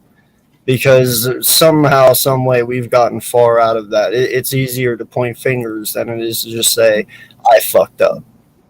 And it even comes down to, should some of these parents be charged? Like those kids in Columbine, they knew what it was about. They knew that their kids were playing with guns. At what point do you let the parents take responsibility? Should they have been arrested? Should they have been charged with something for allowing their kids to go that far? And me, so I just turned 40 this year. So Congrats. back when I was in school, yes, of course I got bullied. I even admit that I did a little. I mean, you do some bullying to a degree yourself. I played football, facts. Sorry. things like that. There's hazing that's involved in football and things like that. But there was a point each day, right, where I got to go home, and that bullying stopped. It shut off. Now these kids are getting it 24/7, nonstop with social media. It's just Yeah. breaking them down as a generation. You know, these newer generations are soft, and that's the reason why they're soft. You know, and you know, take it. I'm not saying everybody, obviously, but for the majority, they are, and that's a big reason why. And I'm starting to think that it's, you know, obviously, AK's got a big point there. Parents are not doing their due diligence, and they're not. You know, I think that kids are being exposed to way too much social media, and it's so bad for them. It's unbelievable. Well, Foothills, and then think about this, man. How I couldn't imagine being a parent right now. So I give kudos to everybody on the panel that does have kids or is a guardian for someone. I mean, I have 3 cats and a dog, and they act like the most amount of children that I've ever had in my life. They aggravate me every goddamn day. But I can only imagine, you know, they're just like kids without cell phones, man. But, you know, going to the cell phone thing and social media and just like how technology is, like, I'm in the IT field, like we've already discussed this, but, you know, everything that changes, like with Instagram and Facebook, and like I even feel this way with some people's spouses, like there's a lot of things that can be hidden away from us that we might not necessarily know about. You know, and there's apps to hide things, and there's ways to pretend to be other people and to do other things. Like it's hard for even you guys just to keep up with that shit. To be completely honest with you, like it's so hard. It's so easy just to go and pay for a $4 VPN every week, and that kid is paying with their little debit card that you get them with their allowance, and you're like, oh yeah, cool, you're protecting your information, but they're doing some crazy shit online. Like it's the wildest thing nowadays, man. So, you know, we could. I totally get what you guys are saying about, like, you gotta, as parents, yes, everybody should be watching as much as possible. Like, I felt like I had no privacy, man. I felt like, you know, every single time I took a shower, like somebody was in there with me as a parent. Like I can't even wash my balls correctly. I'm like, dang.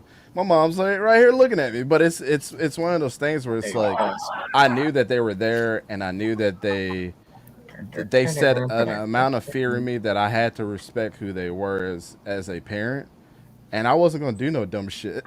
You know what I'm saying? My dad told me this a long time ago, bro. He said, and this is when I was playing football and lacrosse, man. He was like, that name on the back of your jersey, or the name that you write every single day at school, I don't need you out here disrespecting my name. Yep. Regardless if that's treating people the way they want to be treated, you know, starting fights with people, like, you're not going to disrespect my name. They might beat your ass, but I'm going to beat your ass worse. So I was like, hey, no, dude, I love that, bro. I love that because you know what? My grandfather was a very big inspiration in my life, you know, and I can't tell you, man, growing up as a kid, he'd sit outside his house and, dude, there'd be probably 20, 30 cars a day that passed his house and beeped their horn at him every single day, you know, and I always asked him, I said, what's that about? He's like, and there's one thing I'll tell you in life, man. He's like, your name and your legacy means everything. He's like, there's only one thing a man has, and that's his word. He's like, as long as you hold to your word, you will be respected. And that is one thing, you know, the blue collar guys back in the day really, truly believed in. Their name is everything. That is your legacy. Don't ruin my legacy. Mm-hmm. That's very true, man. You not remember what your name is in the front, but what your name is on the back. Straight up. So,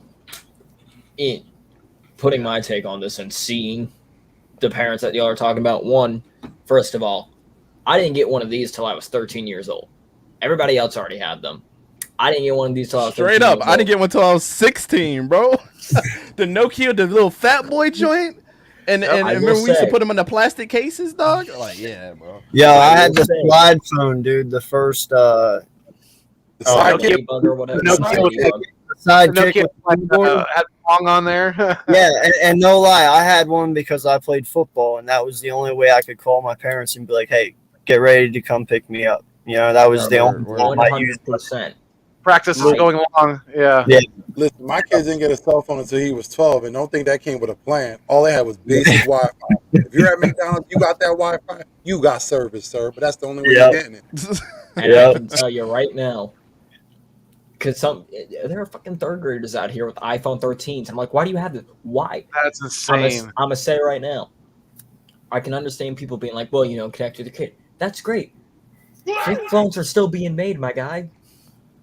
Get something that can do A only third calls and that's grader it. with an iPhone 13. I'm gonna be like, I'm gonna tell you right now, my kids, Vic, I hear you playing. My kids are gonna get something as simple that just all they can do is call and text. I better be the only number you No, have. no. Let's look at the bigger picture No here. cell phone Okay, phones. let's look at the bigger picture. You get a flip We phone, you actually memorize have my number. parents out there buying $1,200 cell phones for 10-year-olds. And younger. Where are we at in society, dude? And no lie, we have people out there that spend $1,200 a year just to upgrade their iPhones to the brand new one. That is Yep. fucking weird. Okay? I'm not gonna lie. I might sound old as shit right now, but dude, every cell phone I've owned for like 4 or 5 years. I don't need to upgrade every year. My phone does just good on its own. I blame FOMO. That's all it is. But I'm telling you, bro, that is bad. When we as a society would rather spend $1,200 on a cell phone every year just to have an upgrade, dude, something's wrong. I'm gonna say right now, in the 7 years I've had a phone, this is only my third one. The first one, battery died. Second one, when I got it replaced, the screen wasn't good. And they were like, you know what? We'll just give you an upgrade. The only reason I would replace this phone is because the keypad is too tiny and I can't type for shit. Other than that, it's still reliable. I do calls, I do messages. I don't got any games on this. I'm on Instagram to look at memes. That's about it. He has a Tinder. I do not anymore. Not anymore for legal purposes. For legal POF. for purposes I am not allowed to disclose. Get his attorney on the line. Hold on. And 100%. Yeah. Camilla. What's the last name? Camilla. Get the duck. Listen, my duck is a free man. He can leave whenever he wants. Duck law. Duck detective. Put a tile on him. Yeah, duck detective. But 100%, the parents, to whenever you guys are mentioning like parents have to do more, 100%, because I can tell you right now, there's one kid, and as bad as this might sound, or it's like children are innocent, there's some kids at the campus that I worked at, and I look, and every single like staff member will work there and go, that kid's gonna end up in a straitjacket, because we got first graders gnawing on scissors, punching teachers. Yeah, straight up gnawing on scissors, and then stabbing somebody with them. Well, listen, man. Hold on. Time out real quick, because this part is important, and I want to get Okay. everybody's reaction. We called Dad in. Dad goes, "What did he do this time?" Oh, yeah, that's the worst Check that reaction right there, in the bro. face. Well, Yeah, listen, that and shit that with all kids and that being all bad, comes that gotta from stop. That thing of parents being cool with their kids being disrespectful, all you hear what he says or what she says. Stop all that. Your This is 5-year-old why we should have never gotten rid of the paddle. This is why we should have never gotten rid of the paddle. Well, no, man, that all comes stemming from parents would rather sit there and do their own thing throughout the day, so they just throw their kids in front of a TV, throw on Cocoa Melon, and walk away, and then their kids get into shit, and they don't know exactly what the hell they're doing because they're out doing other fucking things. That's what that's about. Listen, and no lie, I'm not sitting here saying I'm a great parent, because I will catch myself doing that from time to time. There's times I just want to play Madden and just get off in my gaming world, so I'll throw Cocoa Melon on, and my son will sit there and watch it for an hour. But scissors. He does. Yeah, he doesn't do that. No. Okay, But then there you go. I'm always constantly looking over my shoulder. But I do it from time to time. But it's a habit we gotta stop. Hell, I gotta stop doing it. That's why when I come across youngsters who obviously have been taught manners, hold doors open for people, especially elderly, think courtesy things. I go out of my way to compliment them on that, because that's a dying breed. Dying breed. It absolutely is dying. Yep, 100%, Vic. It's just like chivalry. I still say to anybody, even to some of my superiors at work that may be younger than me, I still call them yes, ma'am, no, sir. Oh, Yeah. 100%. That was instilled in me from an early age, man. I'm telling you that military lifestyle changes you, man, and it instills a lot of good things into you. So, I So I did. I I was will in an personally RO always program. carry that. Right. What's up, buddy? Oh shit! I didn't even know I was in here. What's up, buddy? What's going How on? you doing? I'm on my phone and I'm watching the. How you doing? I'm on my phone and I'm. Hold on, let me turn this up. Oh no, Welcome to the show. So now I'm just we're on in the my phone. Matrix now, boys. What's going on? What's Right. going on, bud? What's How up, you man? doing? Shit, Welcome to the show. I don't know how I ended up subscribing to this. I think I followed one of you guys off Twitter. Okay. But I was just over here, you know what I'm saying? And I'm a Philly diehard, so I was like, let me tune in, see what these guys talking about. We appreciate you sliding through. Yeah, we were kind of on a little bit of a non-football tangent there for a minute, but yeah, we're always glad to see new faces, to hear new voices, and yeah, welcome to the show, man. Definitely welcome. I did one of these the first time, like I think a year ago on A2D radio. Okay. With, Over there with I don't Tom. know if you guys are familiar with them, but I follow Yeah. a few YouTube content creators like Philly 500 and Brunson and Joey Shakes and some of those guys. And I'm a Sixers fan too, so I'm Philly everything. Okay. So, how you feeling about the team, man? I wasn't too popular in the Eagles community because of my take on things. I'm a big Nick Foles guy, so Okay. I don't Well, want to ruffle Hey, no you won't be feathers, but- judged here, man. Trust me. Everybody's got their opinion. You're good. No, I feel like we could have with Nick Foles. I called him Nick Hurts. With Nick Foles, man, I feel like we could have had at least one more ring. you think we could have got another ring? Absolutely, bro. There's no question about it. Like, no question, I about, agree no doubt with you. about it. I think they would have been pretty close if they just would have let him. I think he was more than qualified to take the starting job that year and have Carson take a back seat. But you look at it, they threw everything in the kitchen sink at getting that kid, and that was definitely a front office move, and they moved way too fast in bringing him back too when he was trying to nurse a neck injury out of everything, and then what did he do? End up getting hurt again. So instead of just trusting in the kid, they won you a Super Bowl. I got a question for you guys, and I want to know your honest opinion on this. If Nick Foles would have went back to back after replacing Wentz, do you honestly think they would have kept Nick over Wentz at that point? Absolutely, you can't. I would think so too, or even the championship game at that. Even if he made it to the championship game, So didn't even here's my thing. Not to cut you off, right? No, you good.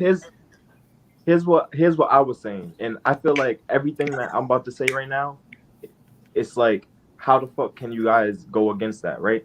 So you got Nick Foles, right? If you just look at him as a quarterback, because I've been a Nick Foles fan since we drafted him. Like his first game as an Eagle, he threw a fucking touchdown to beat the fucking Tampa Bay Buccaneers. The same speed out that we beat the Chicago Bears in 2018 in the playoffs to Golden Tate. That was the same route. But yeah, dude threw 7 touchdowns. I mean, tied an NFL record. But I just say that to say Nick Foles has always had the intangibles. Now I would say that he just needed to prove to stay healthy. But as far as building around a guy that's cool, calm, and collected, when he gets hot, he could throw with the best of them. Like we've seen it time and time again. Like, but even before 2017, like if you really follow Nick Foles, like you would see like his arm talent, like he had it. Like real talk. And especially when he gets in those grooves, like you said, when he gets hot, yeah, he was a special. Plus the major thing was too, he was coachable. To Torrey Smith, bro, Carson Wentz isn't putting that on a dime like that. Like there was no other like this that to Corey Clement, like that. Yeah. Those pass, like that fourth, I was telling my friend, right? I was like, that fourth down, when we needed that first down, or it was like we wouldn't be talking about Eagles championship. That fourth down was the biggest play in Nick Foles' career. Oh, Are the you Philly. talking, He was talking facing about, pressure. The pressure was. he's in his talking face about the one to immediately. Ertz at the end, like towards the end. He's talking about the fourth down when we were to driving. Ertz. Yeah, To Ertz. Yeah. with Ertz on the That outside. was the biggest play in his career. Like I was so nervous on that as play. an Eagles fan, that was the biggest play thus far. Like, you know what I'm saying? Like, and he executed with pressure coming in his face. Like, think of what Carson would have did. Like, if I'm not here to bash Carson, but like, and I don't even know what I was even speaking of, but I'm just like letting you guys know like how deep it runs. No, you good, bro. You good. Let it out. Yeah, it's June, bro. It's June 1st. Go ahead, do your thing. But I just say that to say like he Second. showed you like a lot. Well, A probably lot not of for you. elite quarterbacks wouldn't have made that play. Like they would have panicked. Like, you know what I'm Yeah. saying? That was a huge ass. That was a big play, but not to even like. And then to follow up on that, the following year we was 5-6, dead in the water. Yep. And we played a fucking Rams team, beat them. The Texans game when he get fucking Davian Clowney fucking almost takes his soul, and then he comes in and throws the like. Come on, like there was this, and then to cap it off, although he didn't have the greatest game in that Saints game, but it's football. You know what I'm saying? Like Tom Brady isn't great 1 through 4 all the time. You know what I'm saying? But when it mattered the most, he was driving, and Alshon dropped that ball. So if that, and I'm not even saying we would have won that game because we still would have had to play great defense and keep Drew Brees out of field goal range. But I'm just saying, like all that shit, bro, was enough to prove that he was the guy, and he didn't come with the baggage, all the shit that fucking Carson, like all the accusations, like Carson hating on him, like oh I should be the guy. Nick Foles was a stand-up dude, like I love Nick Foles, but you know what I'm saying? Like I don't want to keep He going. was but I like just that feel ever like since we he was should at have one more. Arizona. He did a lot of things in there for the community when he was still in college too. I remember that, and like all his teammates used to love him. He used to get so much criticism coming out into the draft, saying that he was as tall as a tree, and the only thing he got was arm strength and everything. So I'm glad he had actually won a Super Bowl, because I was very high on him coming out of Arizona. But everything you're saying, man, Look at is the way like, our team I agree with responded it. with him at quarterback. And a lot of people don't realize too, and if I'm not mistaken, Dante, you can correct me, I'm sure. Didn't he break Drew Brees' high school record and college record?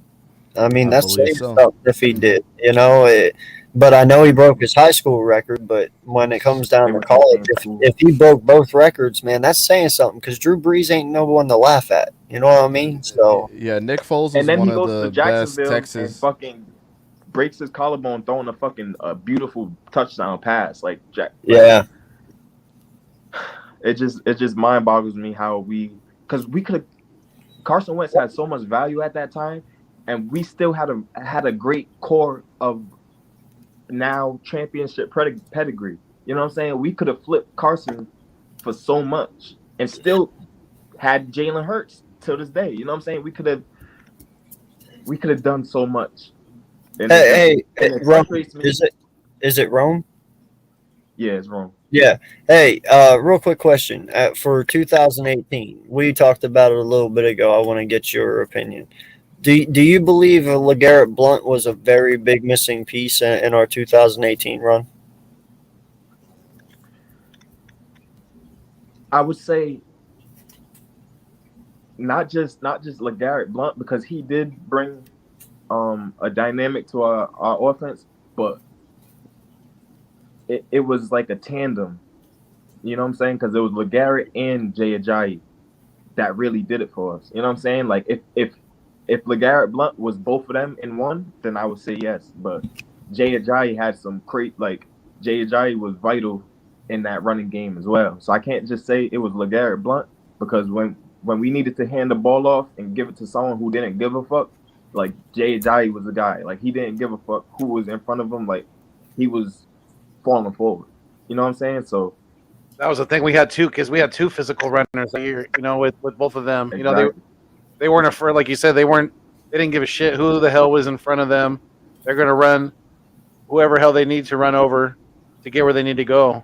Yeah, And but I then we mean, had think the about it though. Who did we have in 18 though?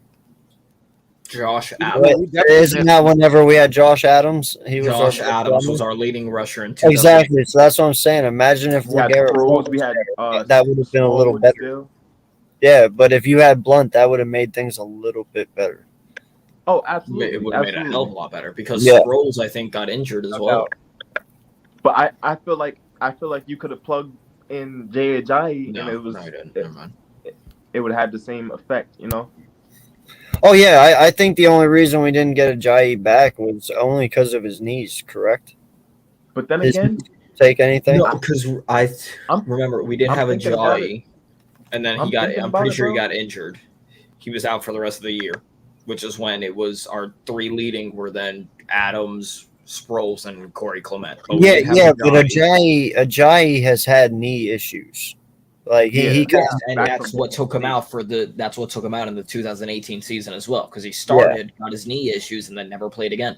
but that's what I'm saying. That's what took him out ultimately. So to This answer is- your question, bro, I would say yes because I kind of forgot. Like LeGarrette Blunt he was powerful of a runner and he had finesse. So I was like, he kind of was he kind of was a 1-2 punch at the same time because he had some sweet feet like Garrett Blunt. Yeah. So Yeah, we had Smallwood that year too.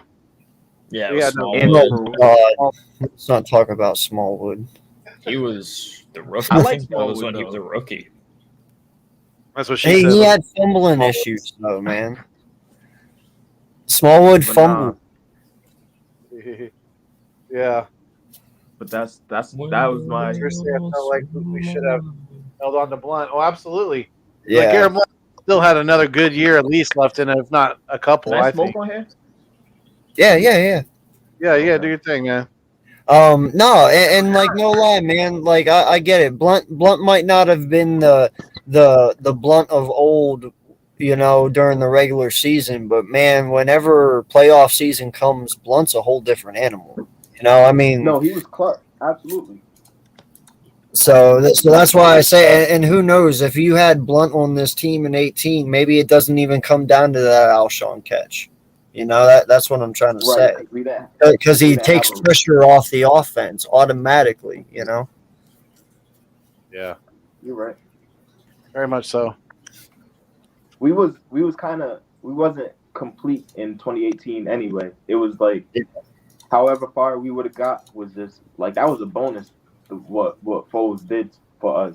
But Sure. you would think that the fucking front office could recognize that. Like Carson Wentz, to be honest, like let's be fair. What has Carson Wentz done for the Eagles besides that post injury? You know what I'm saying? Because I can't take nothing from the guy. But I'm still skeptical to think like he still would have won the championship had he never got hurt. So that's how I feel about it. I will never think that way, bro, because I'll never take back anything. Because I, like you said, I don't even know if you have a Super Bowl if you don't get injured. So I'm not taking anything back. No, absolutely.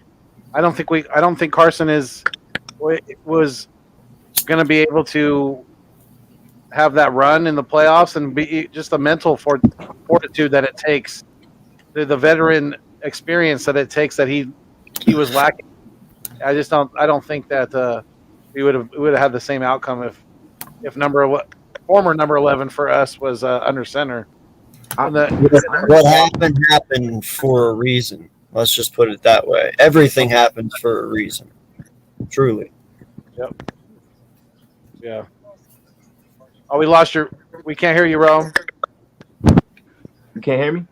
Now we can. Now Okay. I can. You lost your audio for a second. So you remember in 2018 when 2013 when we lost to the Saints in the wild card? Yep. In what year? Like 2018. no, 2013. 2013. That's what I thought. 13? 13? Oh yeah, at home we lost Yeah. them at home. Yeah, in the wild card. Mm-hmm.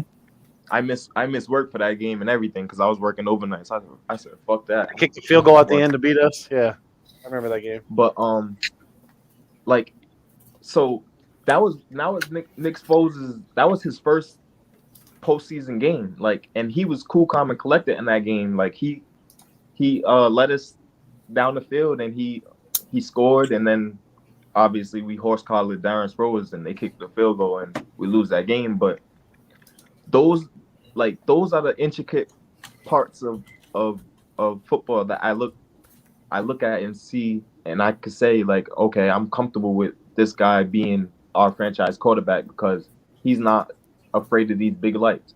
I don't know if Carson would have reacted that same way in his first game against Atlanta because that was a dogfight. Yeah, you know, and I'm glad you brought 2013 up, Rome, because in all honesty, man, I don't understand why we got rid of Foles to begin with. I did not like that decision because the year before you're talking about, that's when he went 27-2, right?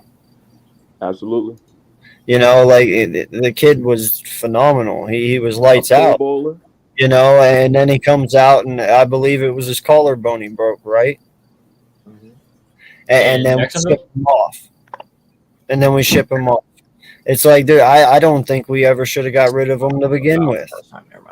I don't think, you know, and I'm kind of, I think kind of like Rome does in that if it's kind of, it's talking about the 2017 Foles winning the Super Bowl, if it's my decision, he stays my starting quarterback because until he shows me that he can't get that done again, then he's won that position. He did what he needed to do. He went toe to toe with the GOAT, Tom Brady. I mean, number 12. As much as I hate saying that, man, the guy has won over and over again, but he went toe to toe with him. And our defense, I mean, we gave up what 33 points. I mean, Tom Brady 500 some yards. 500 some yards exactly. Tom Brady was literally doing. He was back there brewing tea, you know, reading a book, catching up on some Netflix series. He had that much time in the pocket. It wasn't until the very end that we got that sack with my boy BG. Ozark. Exactly. But I mean, Foles, to me, if it was my decision, Foles would have stayed the starting quarterback. Let Carson fully heal and learn behind him, and we'll go from there. And like I said, until he proves me otherwise, he's gonna stay. He reached the top of the mountain. Don't take him off of the mountain. He worked to get there. Don't bring him down. Yeah. Well, in all honesty, bro, other than Joe Flacco, who in all honesty, I hate giving him this credit. You know, other than Joe Flacco, Nick Foles has had one of the most dominant playoff runs in all of NFL history.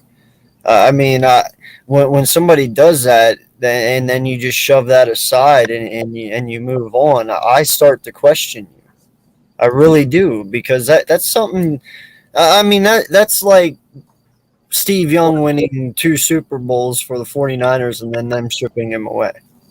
Especially with all the pressure that he had on him too after the Falcons game, all of the Foles haters were like, "Oh, see, we barely squeaked that one out. He didn't hardly do anything in that game, but look what he did the following week against the Vikings, blew them out of the water."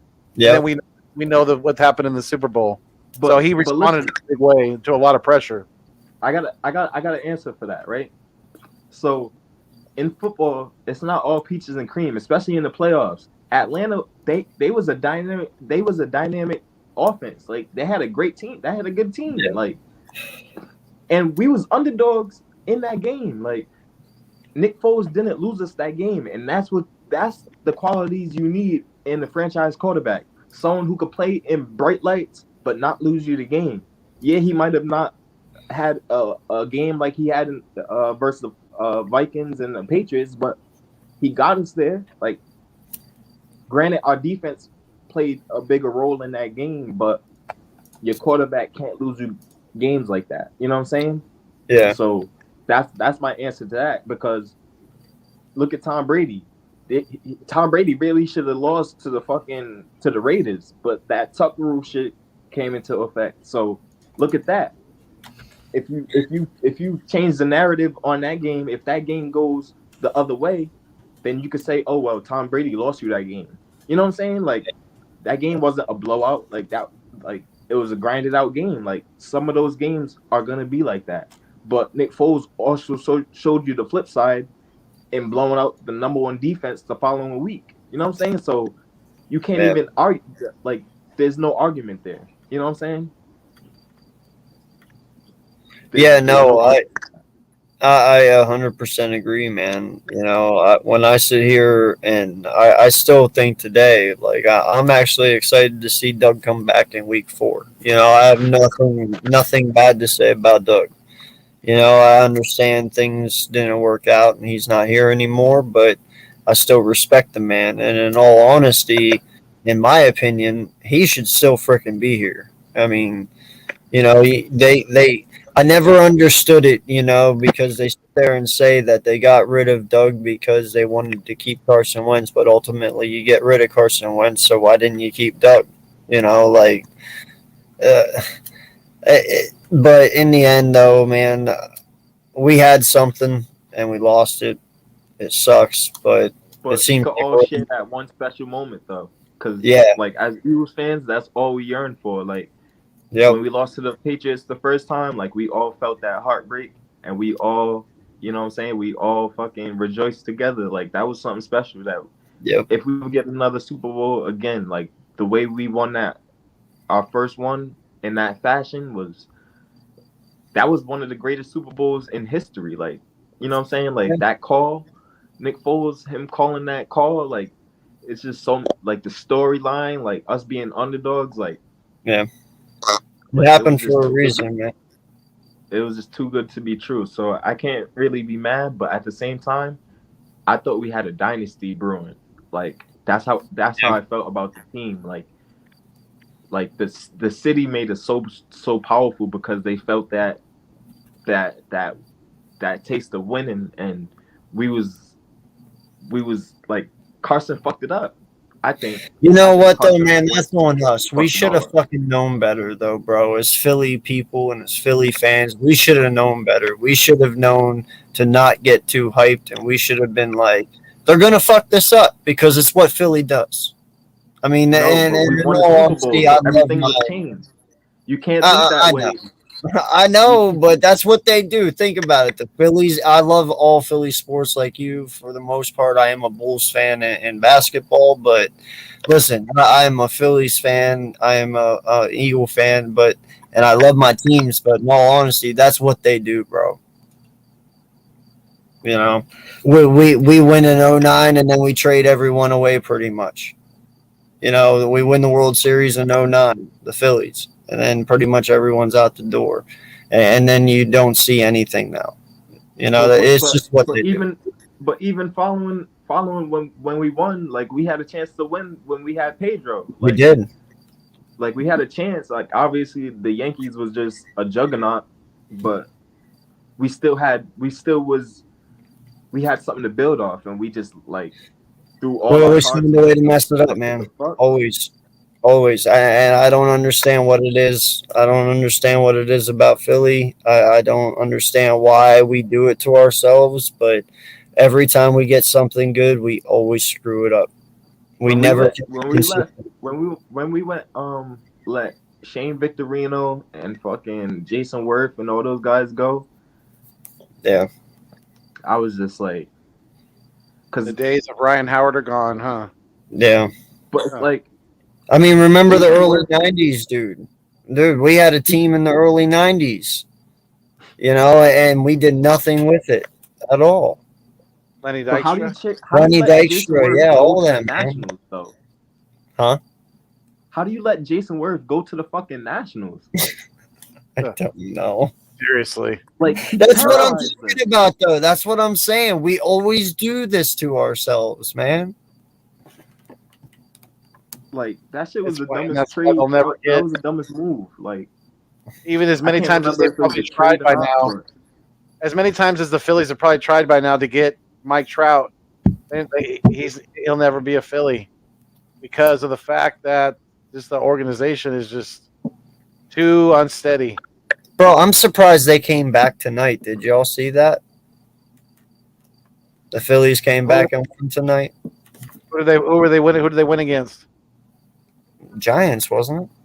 What is it? Yeah, they won that series. Yeah. But yeah, I they were haven't down watched the series in a 5-2 and while. came back and won. So Yeah, hey, that was cool. But listen, man, the Phillies' biggest problem has always been since '09 has been the bullpen. We have not had a bullpen like Hamlin and Galladay. Dude, remember those days? Hamlin or Hamilton? Was it Hamlin or Hamilton? Cole Hamlin, right? Cole Hamels. Cole Hamels and Holiday, man. Those two were freaking lights out. Like Oh, yeah, that's rest in peace, bullpen. Roy Halladay. Yeah, but we don't have nothing. We've never had anything like that since. Nothing. Like you're not going to win with no one. Yeah, but we also but when we won it, like we had key pieces like Brad Lidge and Joe Blanton, like those guys like played key roles, and we never like kept up with that type of elite rotation after that. It was like weird. Yeah, and then back in the day, or like I said in the '90s, you had Kruk and who was the other one? He ended up going to the Nationals and playing.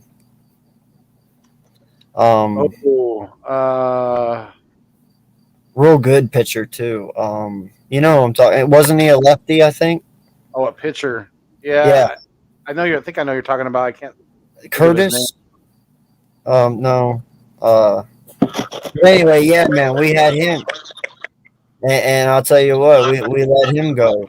You know, eventually, like we've always had good pitching here and there, but when we have good pitching, we don't have the good fielding to go with the pitching. You know, when we have good fielding, we don't have the good pitching. So.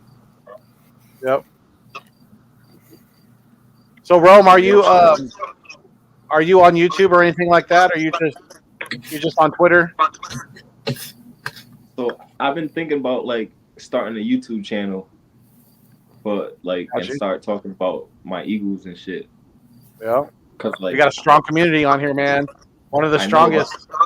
But I get deep into it. Like I was like I talk like intricacies in plays and shit, and I don't know. I just get deep into it because I also played football, so you know what I'm saying. I just got a deep passion for it.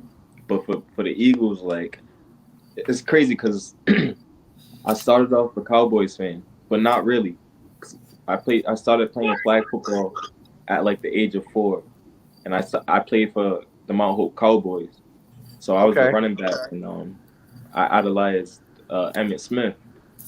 So I was obviously, you know what I'm saying, I had the star in my helmet, so I was a Cowboys fan, but I really didn't watch the NFL like that. I really didn't know what it was about. Like, I just knew that it was a new sport I was playing, and there was professionals that also had the same star on my helmet. You know what I'm saying? So yeah.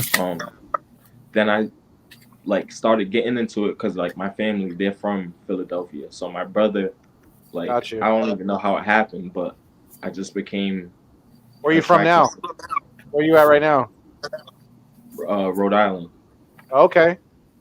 Yeah, I used to live in Philly like in 2006, back when we fucking traded Dawkins away. Jeez. But anyways, that's another story. But we do not speak of that travesty. Yeah, we don't speak of that one. But I was in the city so I was feeling it. Like I was like, damn, I can't even watch.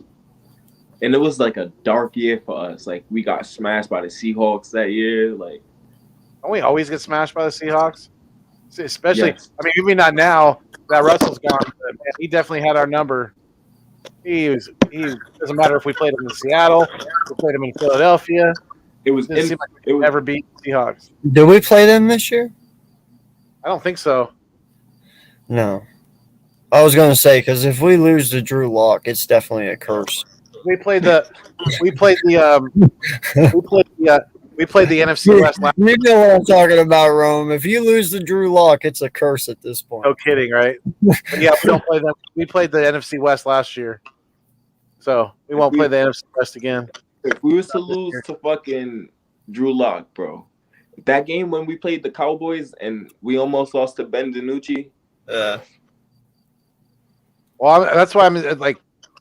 There's a lot of Eagles fans that are getting. I mean, I'm excited about the season. Obviously, don't get me wrong. I wish it was September 1st right now, and that we were staring at kickoff in a few days or whatever. But the people that are like, oh man, we could be 4-0 going into the Cardinals game. I'm like, hold on. I mean, that's not. We don't know. There's a lot of.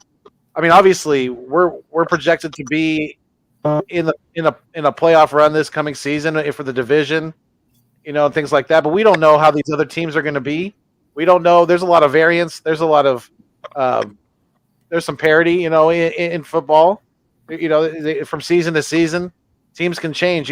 Some teams can surprise us. There's been teams in the past that have been projected to be terrible, and they've actually turned out to be pretty good.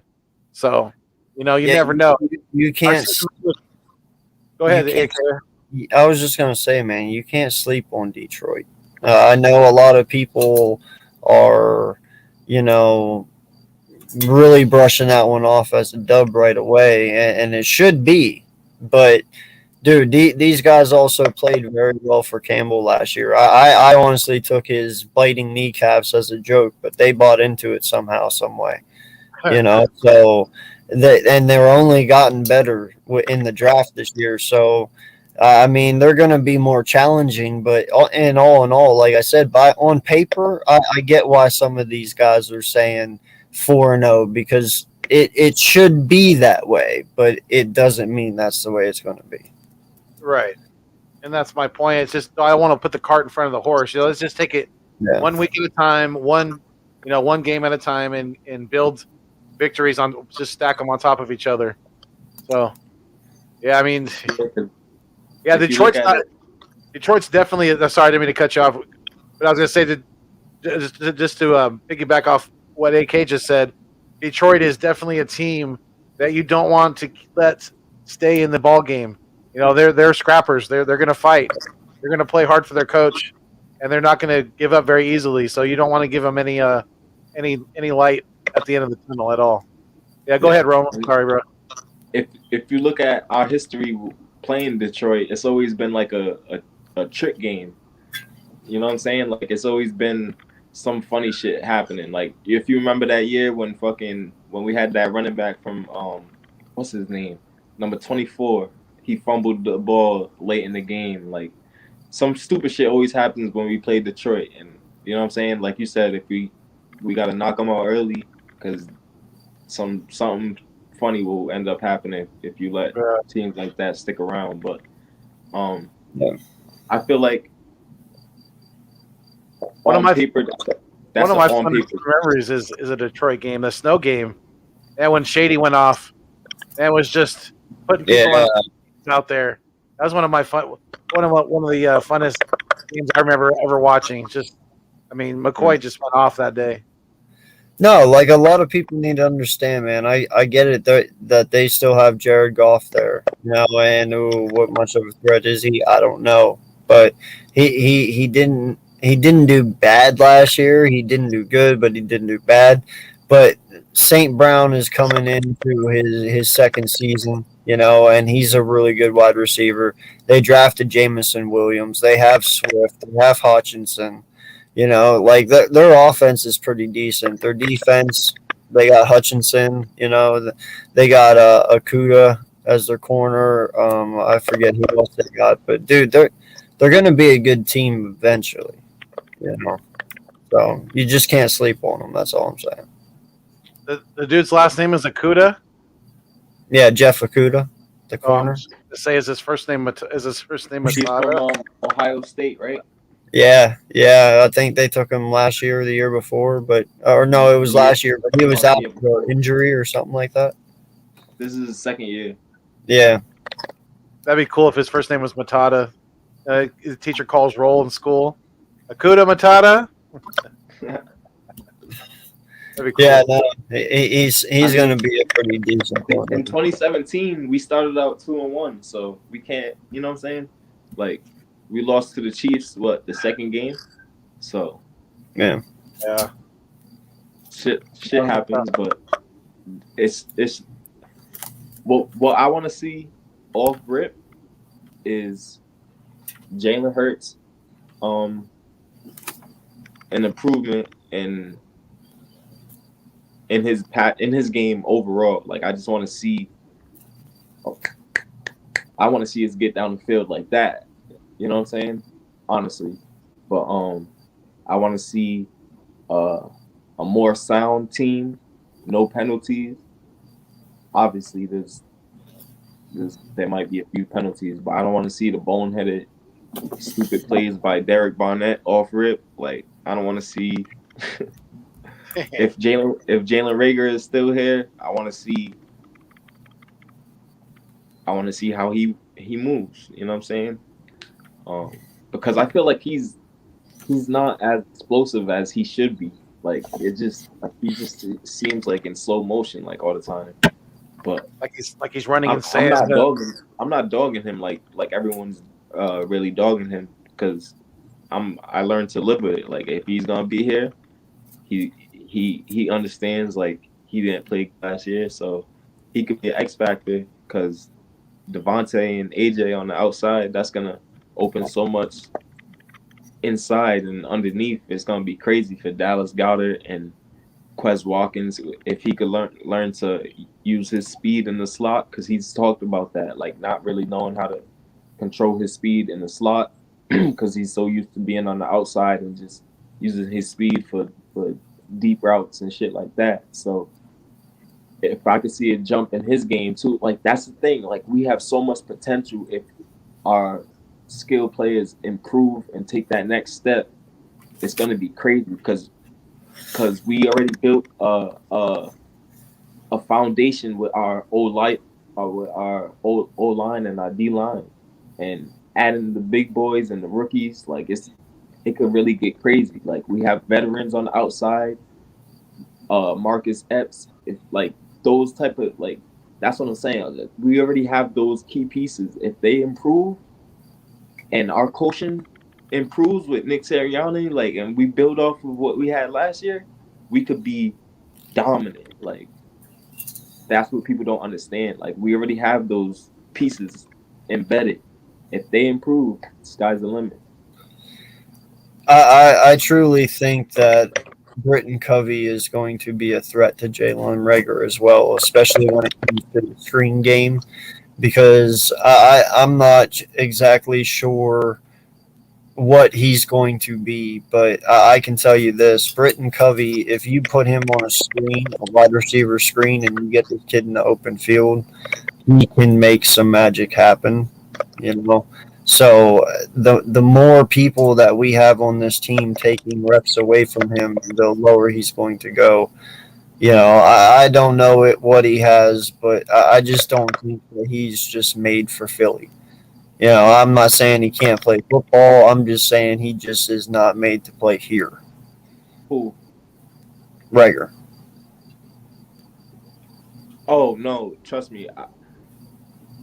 I'm on the same boat, but I'm like, if he's gonna be here, then I just want to see what he's got, because it's make it or break it this year. Like, I understand, like, he might be taking snaps away, but I don't think we're gonna allow him to have a whole season of stinking up the bed if that's what he's gonna do. We're gonna allow him to show if he improved himself. If not, then we're gonna, you know what I'm saying? That's why we got guys like Covey and Pascal. Who's the other dude from Oregon? Like, try out pieces like that, like, just to see. But because Reagor's, his seat is hot as fuck right now. So. As it should be, because if his play doesn't improve, then you're going to see guys like Pascal take snaps away from him, and you're only going to basically see him if they run him on special teams, like on punt return, things like that. And I necessarily don't even want to see him back there doing that. I'd rather I'd rather have somebody back there, somebody else back there running returning punts. You know, let Quez Watkins get a chance back there. You know, he's got have great Darius speed. Slade running punts. I don't know about that. Slade. You want the quarterback one? I don't know about that.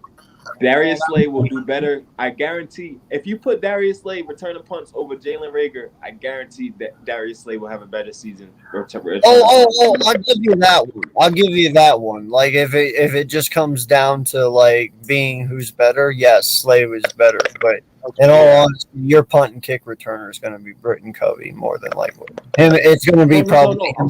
I'm saying. I'm talking out of Jalen Rager and yeah, and Slade. Yeah, you're just saying that if when it comes down to who would have better stats returning punts, get that. Yeah, but I'm not putting my cornerback one back there risking the injury. No, absolutely. Yeah. No, you're right. When it comes to, I mean, yeah, if I'm coaching the team, no.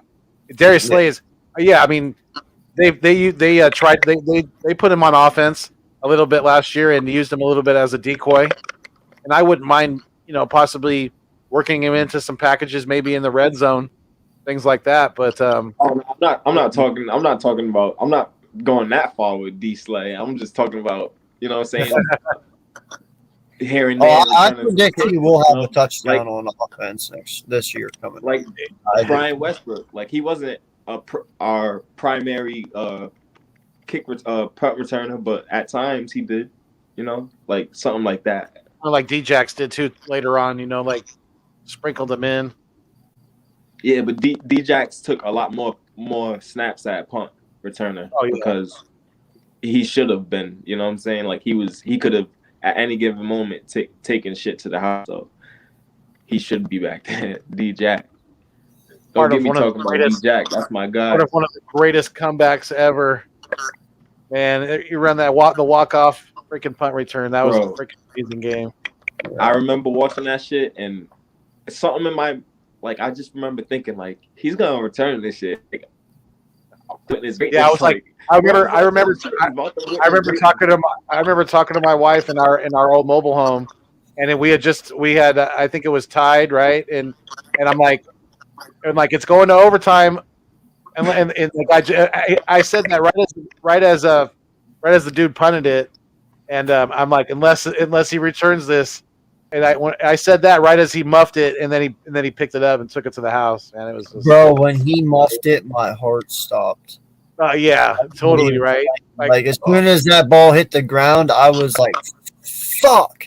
And then instantly, as soon as he ran it back, I was like, "Okay." If you go back and look at that play, there was so many fucking crackbacks on that play. Like so many people got lit up.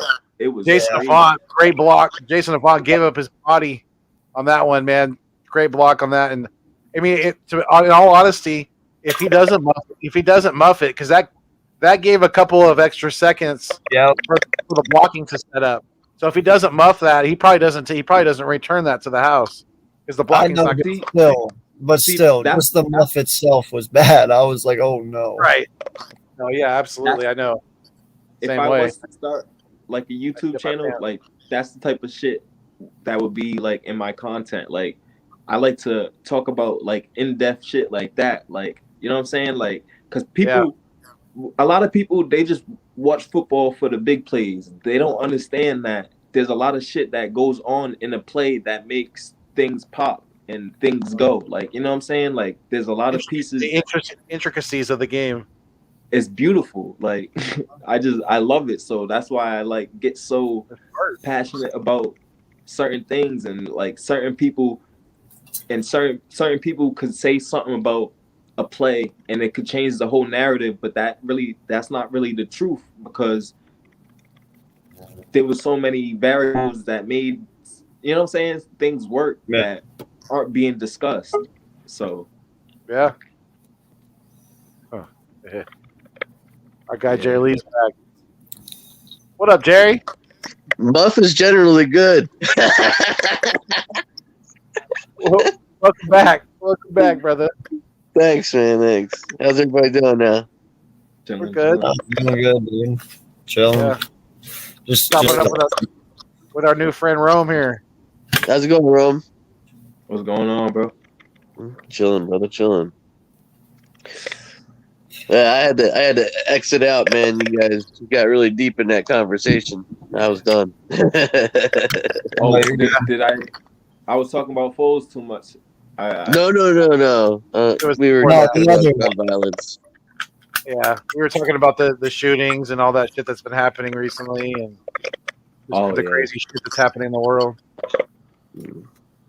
Yeah, But no lie, the other thing that needs to be proven to me this year on this team is Dallas Goedert. You got to show me you're a $40 million tight end. Because, catching the hard ones and dropping the easy ones, I'm not okay with.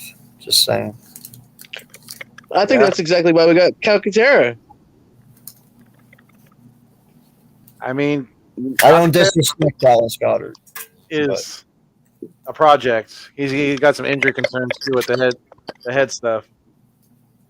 Listen, I feel like Goddard has to be more consistent, definitely. when we traded Zach Ertz, and when Philly 500 was, it kept saying we got to like, I was like, bro, what the fuck are you talking about? We got to trade Zach Ertz. As soon as we trade him, he gets the longest touchdown of his fucking career. Go figure, right? So I'm like, why are we trading away Zach Ertz? I don't know. Well, for one, he wanted a really big payday, and for two, he is getting old. Yeah, but maybe that's just a sentimental piece to you know what I'm saying? Like certain Eagles players like Dawkins, McNabb, Jackson, Mac, like certain players, McCoy, that I don't ever want to see go. I get you, man. You know, I felt the same way about like Westbrook and Shady. Yeah. Yeah, no, like for instance, I look at this in one aspect. We sometimes hold on to players too long. Like for instance, JP. No disrespect to JP at all, but dude, way too long we held on to him. In some aspects, I believe we held on to Fletcher this year, re-signing him. I believe we might have held on to him a little bit too long. I understand it's for teaching and stuff like that, but you know what? Sometimes we do it a lot. But how can you? We definitely do it a lot. Yeah, See, there was other ones, but they escaped my brain. This all makes me go back to the Carson Wentz thing, right? Because it all trickles back to the main piece that we kept. You know what I'm saying? Like, so with Fletcher Cox, JP, I agree. We kept JP way too long. Not way too long, but probably 2 years too long. But Fletcher Cox, Zach Ertz, I feel like he still could have been efficient for us. You know what I'm saying? Like, he still could have been productive. Especially for Jalen Hurts, who needs a safety net. That's how I felt about it. I'm like, Zach Ertz is sure-handed. Like Homeboy said, Dallas Goedert not catching the easy ones. Like, you don't know. Like, it's iffy with Dallas Goedert. Like, you see the ball go up and like you think like, damn, there's no way he's about to catch this, and then he fucking mosses someone, and like he's so physically imposing that he should be doing the easy shit. Like, his fundamentals aren't there as Zach Ertz is more fundamentally sound. He's not explosive like Dallas Goedert, but he's gonna be there. He's gonna show up for you. You know what I'm saying? Like, and it goes back to the fourth down pass. Dallas Goedert might have dropped that shit. You know what I'm saying? Like, the biggest play in Eagles history, Dallas Goedert might have dropped for us, and Carson Wentz might have not have made. So, and then, you know what I'm saying? So that's how I think about it. Yeah, no, I agree, man, and that that's one thing that I look at where I believe Howie might have messed up a little bit, because if you wanted to ultimately get rid of these players eventually, like, you should have traded Fletcher Cox after 2018, when, or even 17, whenever his asking price was ultimately high enough. You know, if you like JP the same way, when these guys won that Super Bowl, that's when you should have gotten rid of them. I understand, you know, when you're going back to back, but after 18, when we didn't go, that's when it should have went. JP shouldn't have been on this team 1920. You know, he shouldn't have been. You I know, agree. Right. They were still worth money then too. You know what I mean? yeah, you know, so you should have unloaded the roster whenever their peak was the highest. Now you have a aging Fletcher Cox who you're not going to get much value from anymore. You might get a third or a fourth if someone's desperate, and say like week 7, say somebody gets injured, and Jordan Davis is just doing a great job and they want to unload him real fast. You might be able to do that through an injury, but his value, for the most part, you're just waiting it out for 1 year. With the JP thing, I understand. I could understand. See, I try to relate on both sides of the spectrum, so I could understand from a strategy perspective, like them trying to mold Mailata through keeping JP and him, you know what I'm saying, kind of like teaching him the ropes of how to be a left tackle. Because if you remember, we had just Mailata was a project, so Yeah. we had JP there, a Hall of Fame left tackle, teaching a guy that never played the sport of football. So I could understand that. You know what I'm saying? Well, you did have Dillard at the time, though. Now, granted, Dillard what? on. Now, listen though. Like, Dillard actually was decent his first 2 games at left tackle before we moved him to right tackle. When we moved him to right tackle is when he never was the same again. He was actually pretty decent his first 2 starts at left tackle when he Who would first you started. rather have at left tackle, Dillard or Mailata? Well, now that's not even a question. Of course, you know, we know But the I was, answer. but But here's the but thing. my whole thing is, I believe that Jason Peters stunted Dillard and Mailata's growth both by not playing them, because I believe even though Mailata was learning, he still had the fundamentals down, you know, and you're only going to get better by playing more. But two, Dillard could have filled that gap, and I believe if we never would have moved him the right tackle to begin with and destroyed his confidence, he wouldn't have been as bad as what he was. You know what? I want to see him play now after he's gained all that weight and muscle. Yeah, he looks like a fucking wrestler, huh? Yo, Beast. he must have went and worked out with Aaron Darnold. Like, I'm not even playing. He's ripped, dude. But Motivation will do that to you. Dillard, Oh, you're talking about Dillard. Okay. yeah, he's got the Aaron Darnold body going on. But then if we maturate Dillard at the left tackle, what do we do with Mailata? Because I feel like Mailata at the left tackle has more upside than Dillard. Oh, absolutely. It's good to have a backup, bro. Huh? No, I agree with you, but I let me put it in this terms. Think of it- This is just my opinion. And I'm sure Foothills, you're going to lean on this one. I believe Mailata is at the point in his career, and he understands the point of football to the point now where he can play right tackle just as good as he plays left. Yeah. And with I truly the believe that. with the injuries that Lane Johnson has had, it's like Jerry just said, it's always good to have a backup, because if Lane goes out, Mailata can just switch over to the right side, and then Dillard can play left, and we're good to go. But I think he gets the concept of switching sides now. Like back in the day when he played right tackle the first time for Lane, like you said earlier, he was still young and learning. You know, the concept of blocking right side compared to left, getting to adjust to that and never playing football, that's got to be hard. But now that he's in sixth year, right? Am I right? Mailata? Isn't he in his fifth or sixth year? Maybe. 2018 was his first year, right? Has it been that long already? Yeah, I think you're right. 2018 was. Yeah, For real? because he was I the same year as Andre Dillard. I thought he was in his 4th year. That's my bad. Jordan Mailata. Yeah, wasn't he the same year as Dillard? He was just taken in the 7th, not the. Yeah, I'm pretty sure. Yeah. Yeah. So that's Yeah, what I'm it's 4 saying. For years. now that he's that mature and dude, Stoutland's got this kid playing at an ultimate level.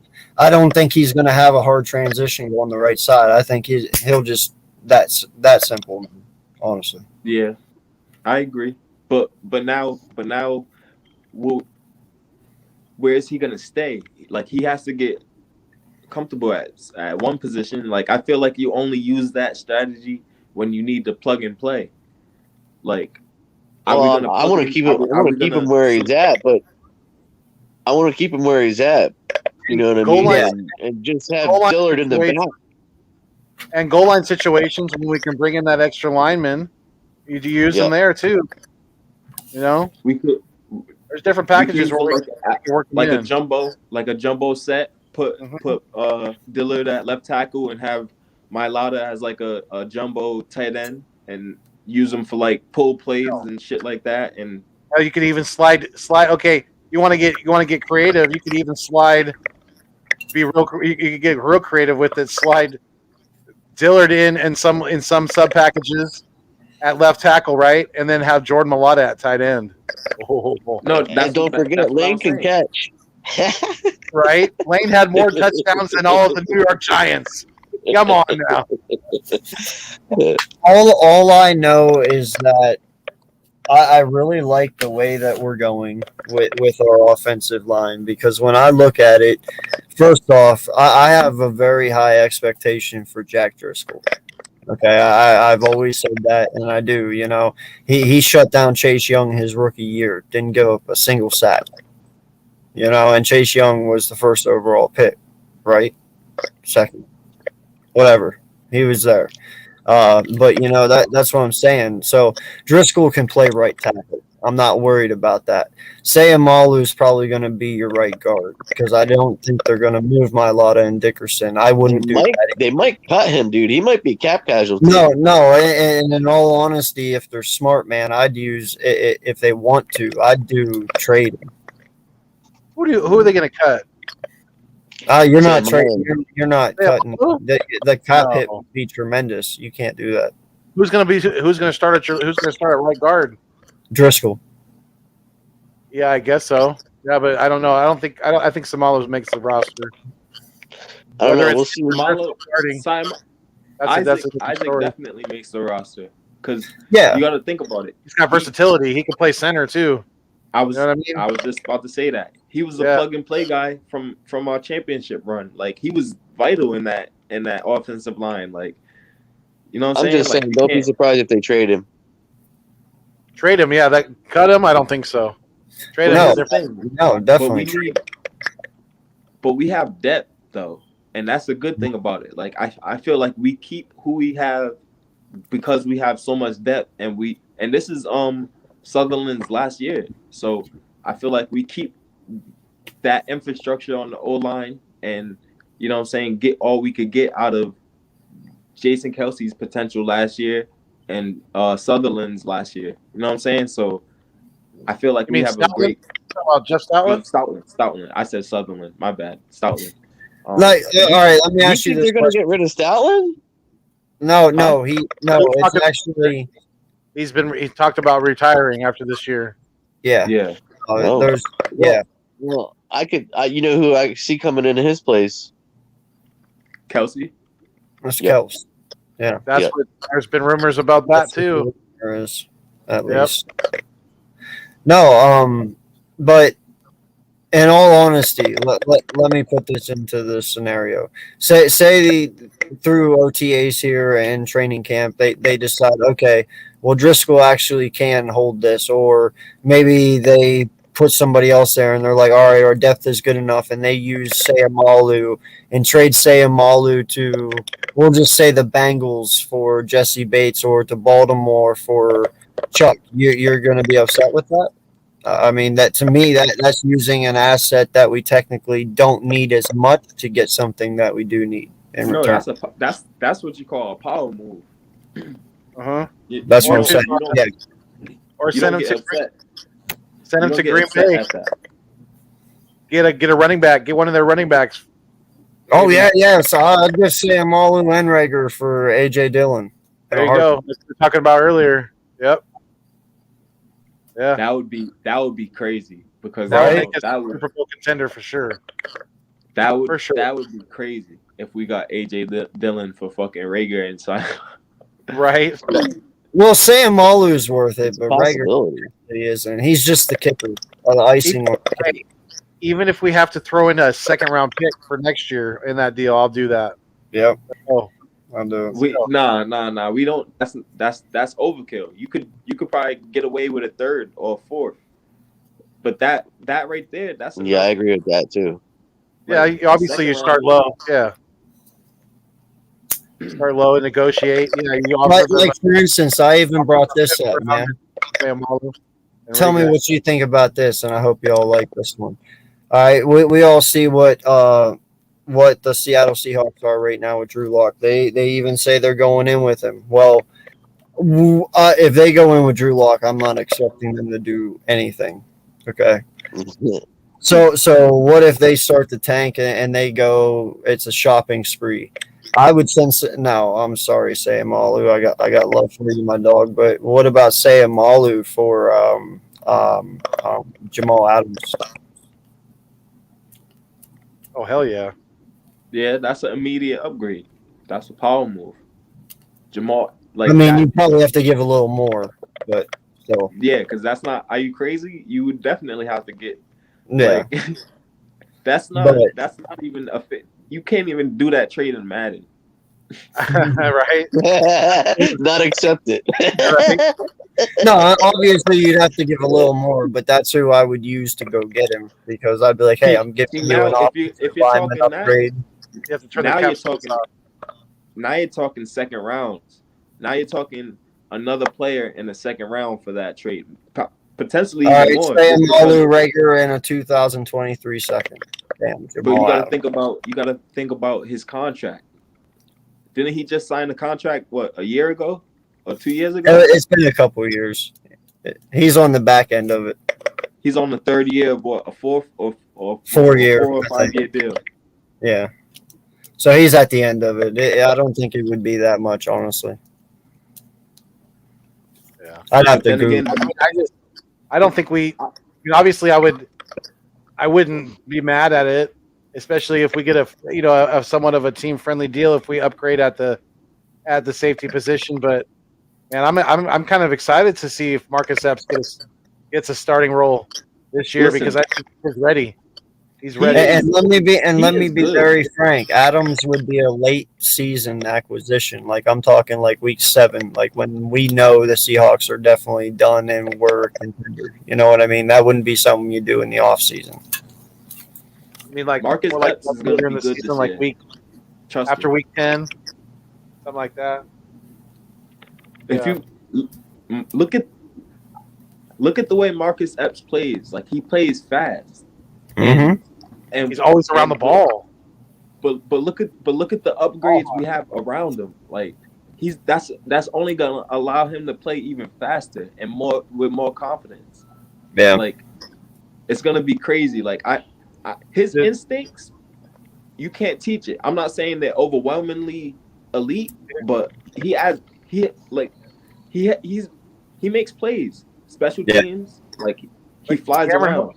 And Cameron Holmes is right. Trench comes first always, because if our line is as dominant as we're envisioning it being this coming season with the additions that we've made with the return of Brandon Graham, I mean, it's going to make it that much easier on the secondary to make plays, to hold it down on the back end because if the line's getting pressure, it makes it. I mean, a really good defensive line could make even a subpar defensive back room look better than they really are. So just imagine what we're going to do with the talent that we have in house now. I don't know about you guys, but I miss me some BG. Hell yeah, that's my boy. Our D line this year is gonna increase our interceptions by I'm gonna say +5. You At can take it to the least, bank at because least. N'Kobe Dean, he's gonna be flying around like fucking like Michael Kendricks was. Better. Dude, there's gonna be Potentially so even much better, credit. but I'm a huge Kendricks fans because like he flew around like he was sideline to sideline like, but I feel like N'Kobe Dean could be a upgrade over that. But Yeah. I'm saying I'm not gonna put too much on his shoulders because he is a rookie. But Who's gonna have a his Who's gonna have upside is crazy. Okay, so the Rome, we're gonna wrap this up pretty quickly here because we've been on for almost 3.5 hours. And Jerry, I appreciate you coming back on with us as well. But let me ask you this before we go. Coach Dante came in the back, and then he's like, "Oh, I just heard that. Never mind. I'm gonna bounce." But who's gonna have a bigger rookie season, you guys? Who's gonna have a bigger rookie season, Jordan Davis or you know, the steal of the draft, in my opinion, N'Kobe Dean? Ooh, that's a tough N'Kobe. question. Go ahead, bud. No, go for it. You sure? Yep. I'm gonna say N'Kobe just because I feel like we use Jordan Davis kind of like a free guy, like a free up guy. Like I think Jordan Davis, his impact, just his physical presence and his physical attributes on that D line is gonna not only free up blitzes in the for our backers, but it's gonna allow double like it's gonna open up so much. So I feel like he's just gonna allow guys like N'Kobe Dean to make more plays. Yeah, I think you go either way. To bounce off that though, I do think it's going to be Dean as well because, in all honesty, with the signing of Cox and having Hargraves and having Williams in the second year, they're probably going to use Davis as a rotational piece this year to learn behind these vets, and they're going to use him more in the run game than probably pass this year. And you'll just see him rotate in and out, and then unleash him next year. So probably Dean will have a bigger impact, in my opinion. I think I think it'll weigh both, man. I can't say one's gonna be better than the other because I think they're gonna do the same thing with both guys. They're gonna rotate both of them in and out. But I don't know, man. I don't know who's gonna be better. It's gonna be good. That's all. But you gotta look at it though. You gotta look at it. Who do we need more? We need a linebacker. We need N'Kobe Dean more than we need Davis right now. For this season coming up, we need a linebacker more than we need Davis. Like he said, he's gonna be more of a rotational piece. So, well, to a point. Yeah, and I'll counter that by saying this: N'Kobe Dean definitely has a better chance of beating out the guys around him at the position that he plays more than Jordan Davis does, just for the mere facts of the staunch defensive tackles that we already have in Cox and Hargrave, as opposed to T.J. Edwards, who he's going to more than likely beat out for the middle linebacker position. So, yeah, I'm not so sure about that, man. Davis is huge, dude. I was about to say that. And it's not even his size. The only reason that the importance is debatable is because last year, what was the one thing that our defense sucked at, and that was stopping the run up the middle. Davis automatically makes that possible. So his importance is going to be very, very important to this defense because he is going to be your guy who you put in so they can't go up the middle. But Dean is going to have a middle linebacker too, right? Huh?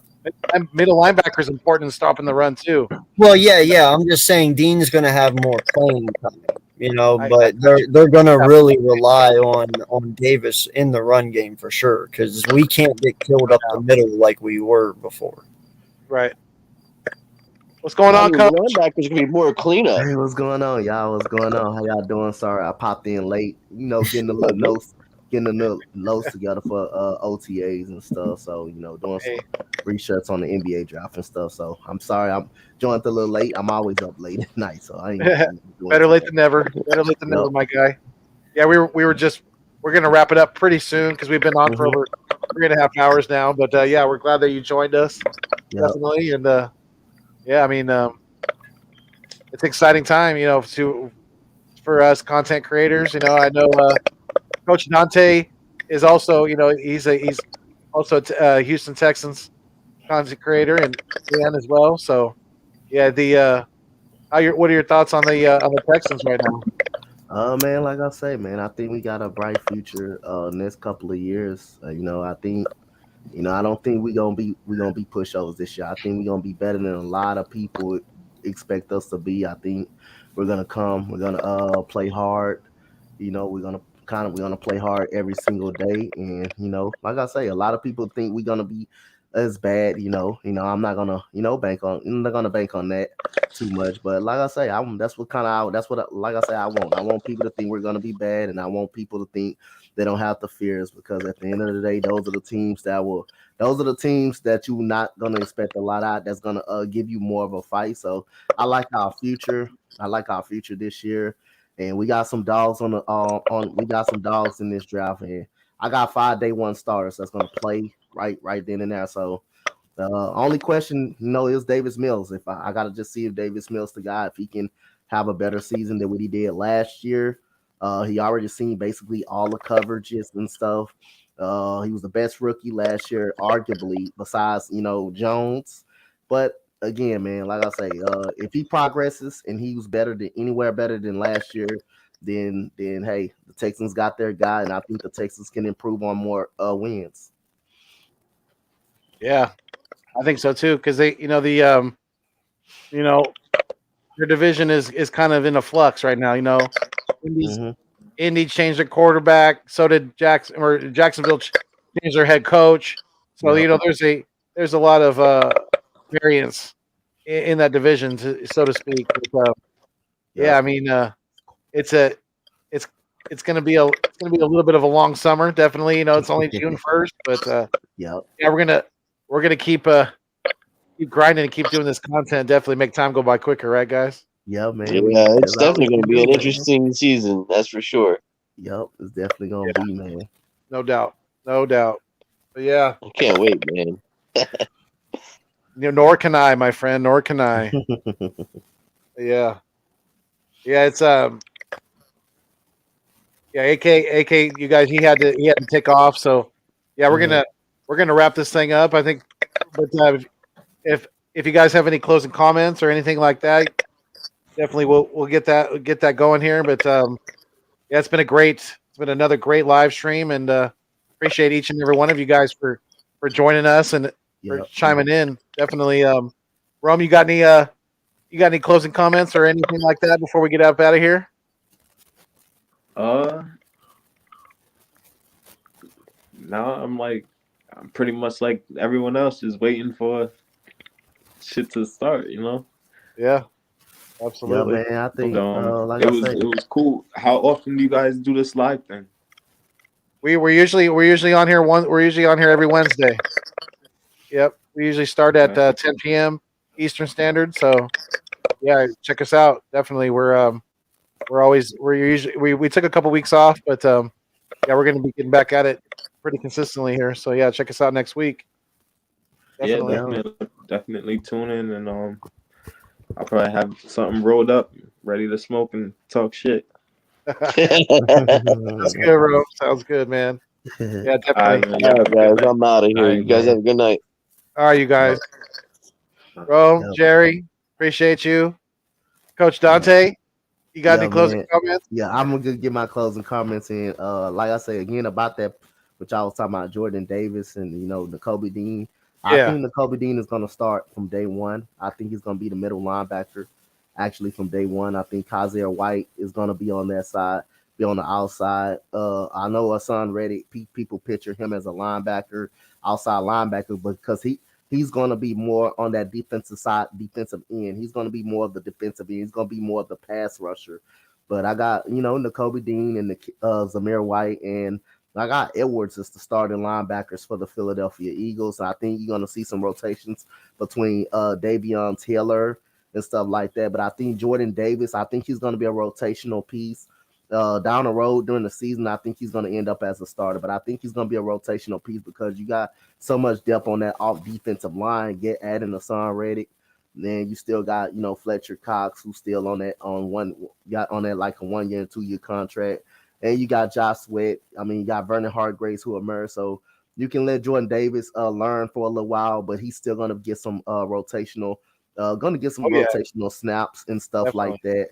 But I got Jordan Davis starting in the later part of the season. I think he's gonna at some point in the season he's gonna start. But I think Nakobe Dean is gonna come out there from day one and be a part of that linebacking core. Yeah, I think so too. It's going to be exciting to see Jordan Davis in certain packages that they bring him in. Short yardage, goal line situations, things like that. Because if they have him with the other two starting defensive tackles, I mean, you're talking about each one of them basically getting a one-on-one matchup, and one of the three is going to win. So it's going to be very, very, very exciting. And very entertaining to watch. So I can't wait. I know you can't wait either. Can't wait either. But, yeah, Coach, Yeah, I'm glad you jumped on for a little while with us. Yes, sir. Appreciate it, definitely. But we've been on for going on almost 3 hours and 45 minutes now. Yeah, a little man. over. I just wanted to come in and just show some love, man, to y'all, man. Show some love to y'all, and just show my face, man. So thank you for having me on, Uncle Fidel's. Of course, yeah. Anytime, you're always welcome. You're always welcome on the East Meets West. On my, we've worked together before, and we'll do some stuff again in the future. Go ahead and do it. I gotta come to the West Coast. I gotta be a part of come to the West Coast. Right. All right, you guys. Thank you all for being in the live stream tonight. We really, really appreciate it. Like I said, this stuff is it's fun. It's entertaining from not only for myself, but I know for my co-hosts, AK Eagles of the AK Eagles podcast, Vic 3, Geo from the 215. We're always keeping it live. We're always keeping it fuego. Absolutely. We can't do it without each and every one of you guys, though. And then we still got 4 people in the live stream. And I know some of you guys are on the East Coast, and it's getting late where I'm at out here in Cali. But it's beyond late. It's early now. It's tomorrow, basically. It's 6/2/22 on the East Coast. So, because we're approaching 2:00 in the morning on the East Coast. So, yeah, it's getting late. It's been another great live stream, another great East Meets West podcast. Got some great people that came out in the call in. Papa Sora. East Coast Gridiron, Rome, a new addition, a new friend, a new face. I think it was at Rome Jackson on Twitter. Coach Dante jumped in on the end as well. Shout out to everybody in the chat tonight. You guys are great. You guys are absolutely wonderful. You guys did a great job. Each and every one of you. Like I always say, you guys are the food and the water to the content. Without you guys, it does not continue to survive. You guys are the nourishment to the channels. So please make sure that you are locked into all 3 channels, even Geo's as well. All 4 channels. Make sure you hit the thumbs up on all 3 channels for us tonight, because we were triple live streaming. We still are triple live streaming, actually, even though I'm solo mio now. But it doesn't matter, because I love it. I love it. And I'm getting more people in the live stream now as well. So we got 6 people in here. Salute to you guys. Really appreciate it. Thank you so much. Please help me out, though. I really need your guys' help. And I need you to spread the word. I have the subscribers. I've had them for a while. And I know I haven't been putting in a lot of content lately, but there's been reasons for that. I'm going through, it's been a tough year. My stepson passed unexpectedly at 26 years old in January, and it's put a lot of strain on my family, on my marriage, things like that. So I really appreciate you guys being patient with me, being understanding, showing all the love and support. You know, it's I can't really put it into words what it all really means to me, and it's it's a goal of mine though to get this channel monetized. You know, to get my channel, the Nest Out West, monetized. So do me a favor. I have a lot of content that I've put out there over the last couple of years that I've been on YouTube. Go back and watch as much of it as you can, even if you have to put it on mute in the background at work or at home. If you don't want to listen to it, I understand it. It could get redundant at times, and I'll obviously be talking about a lot of old topics because, like I said, I've been on here for a couple of years. But go and watch as much as my content as possible on maybe a couple devices, even if you can, because I gotta stack up the watch hours, and I know, like I said, I have to put in the work, but I have in the past. So do me a favor, go watch some of my older content. Like I said, you can have it playing in the background while you're doing chores at home, while you're in the car, you know, while you're at work. You can either mute it if you need to. It doesn't matter as long as you're watching it, as long as you're viewing it. It's going to help me reach that goal. So I'd really, really appreciate that. It's going to help me tremendously, and it's only going to help make the content better for you guys as well. So that would be a much appreciated favor that you all can do for me and for my channel and all the good things that I'm doing out here out in Cali. But yeah, 3 hours and 45 minutes. I think we're going to wrap this up, you guys. So until next time, we fly until we die. Stay mean, stay green. Thanks for viewing us on your screen. But most importantly, like I always say, y'all know what it is. What is it? What do I always say? You know the saying. Keep it fuego. That's right.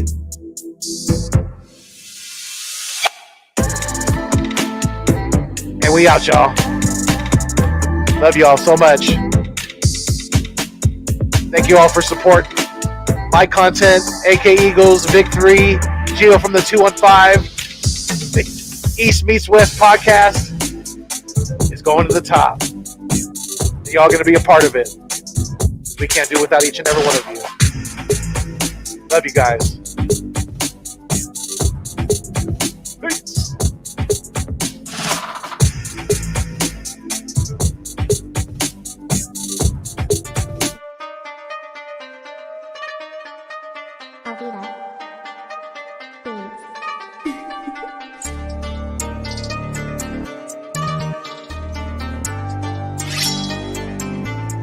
Monk.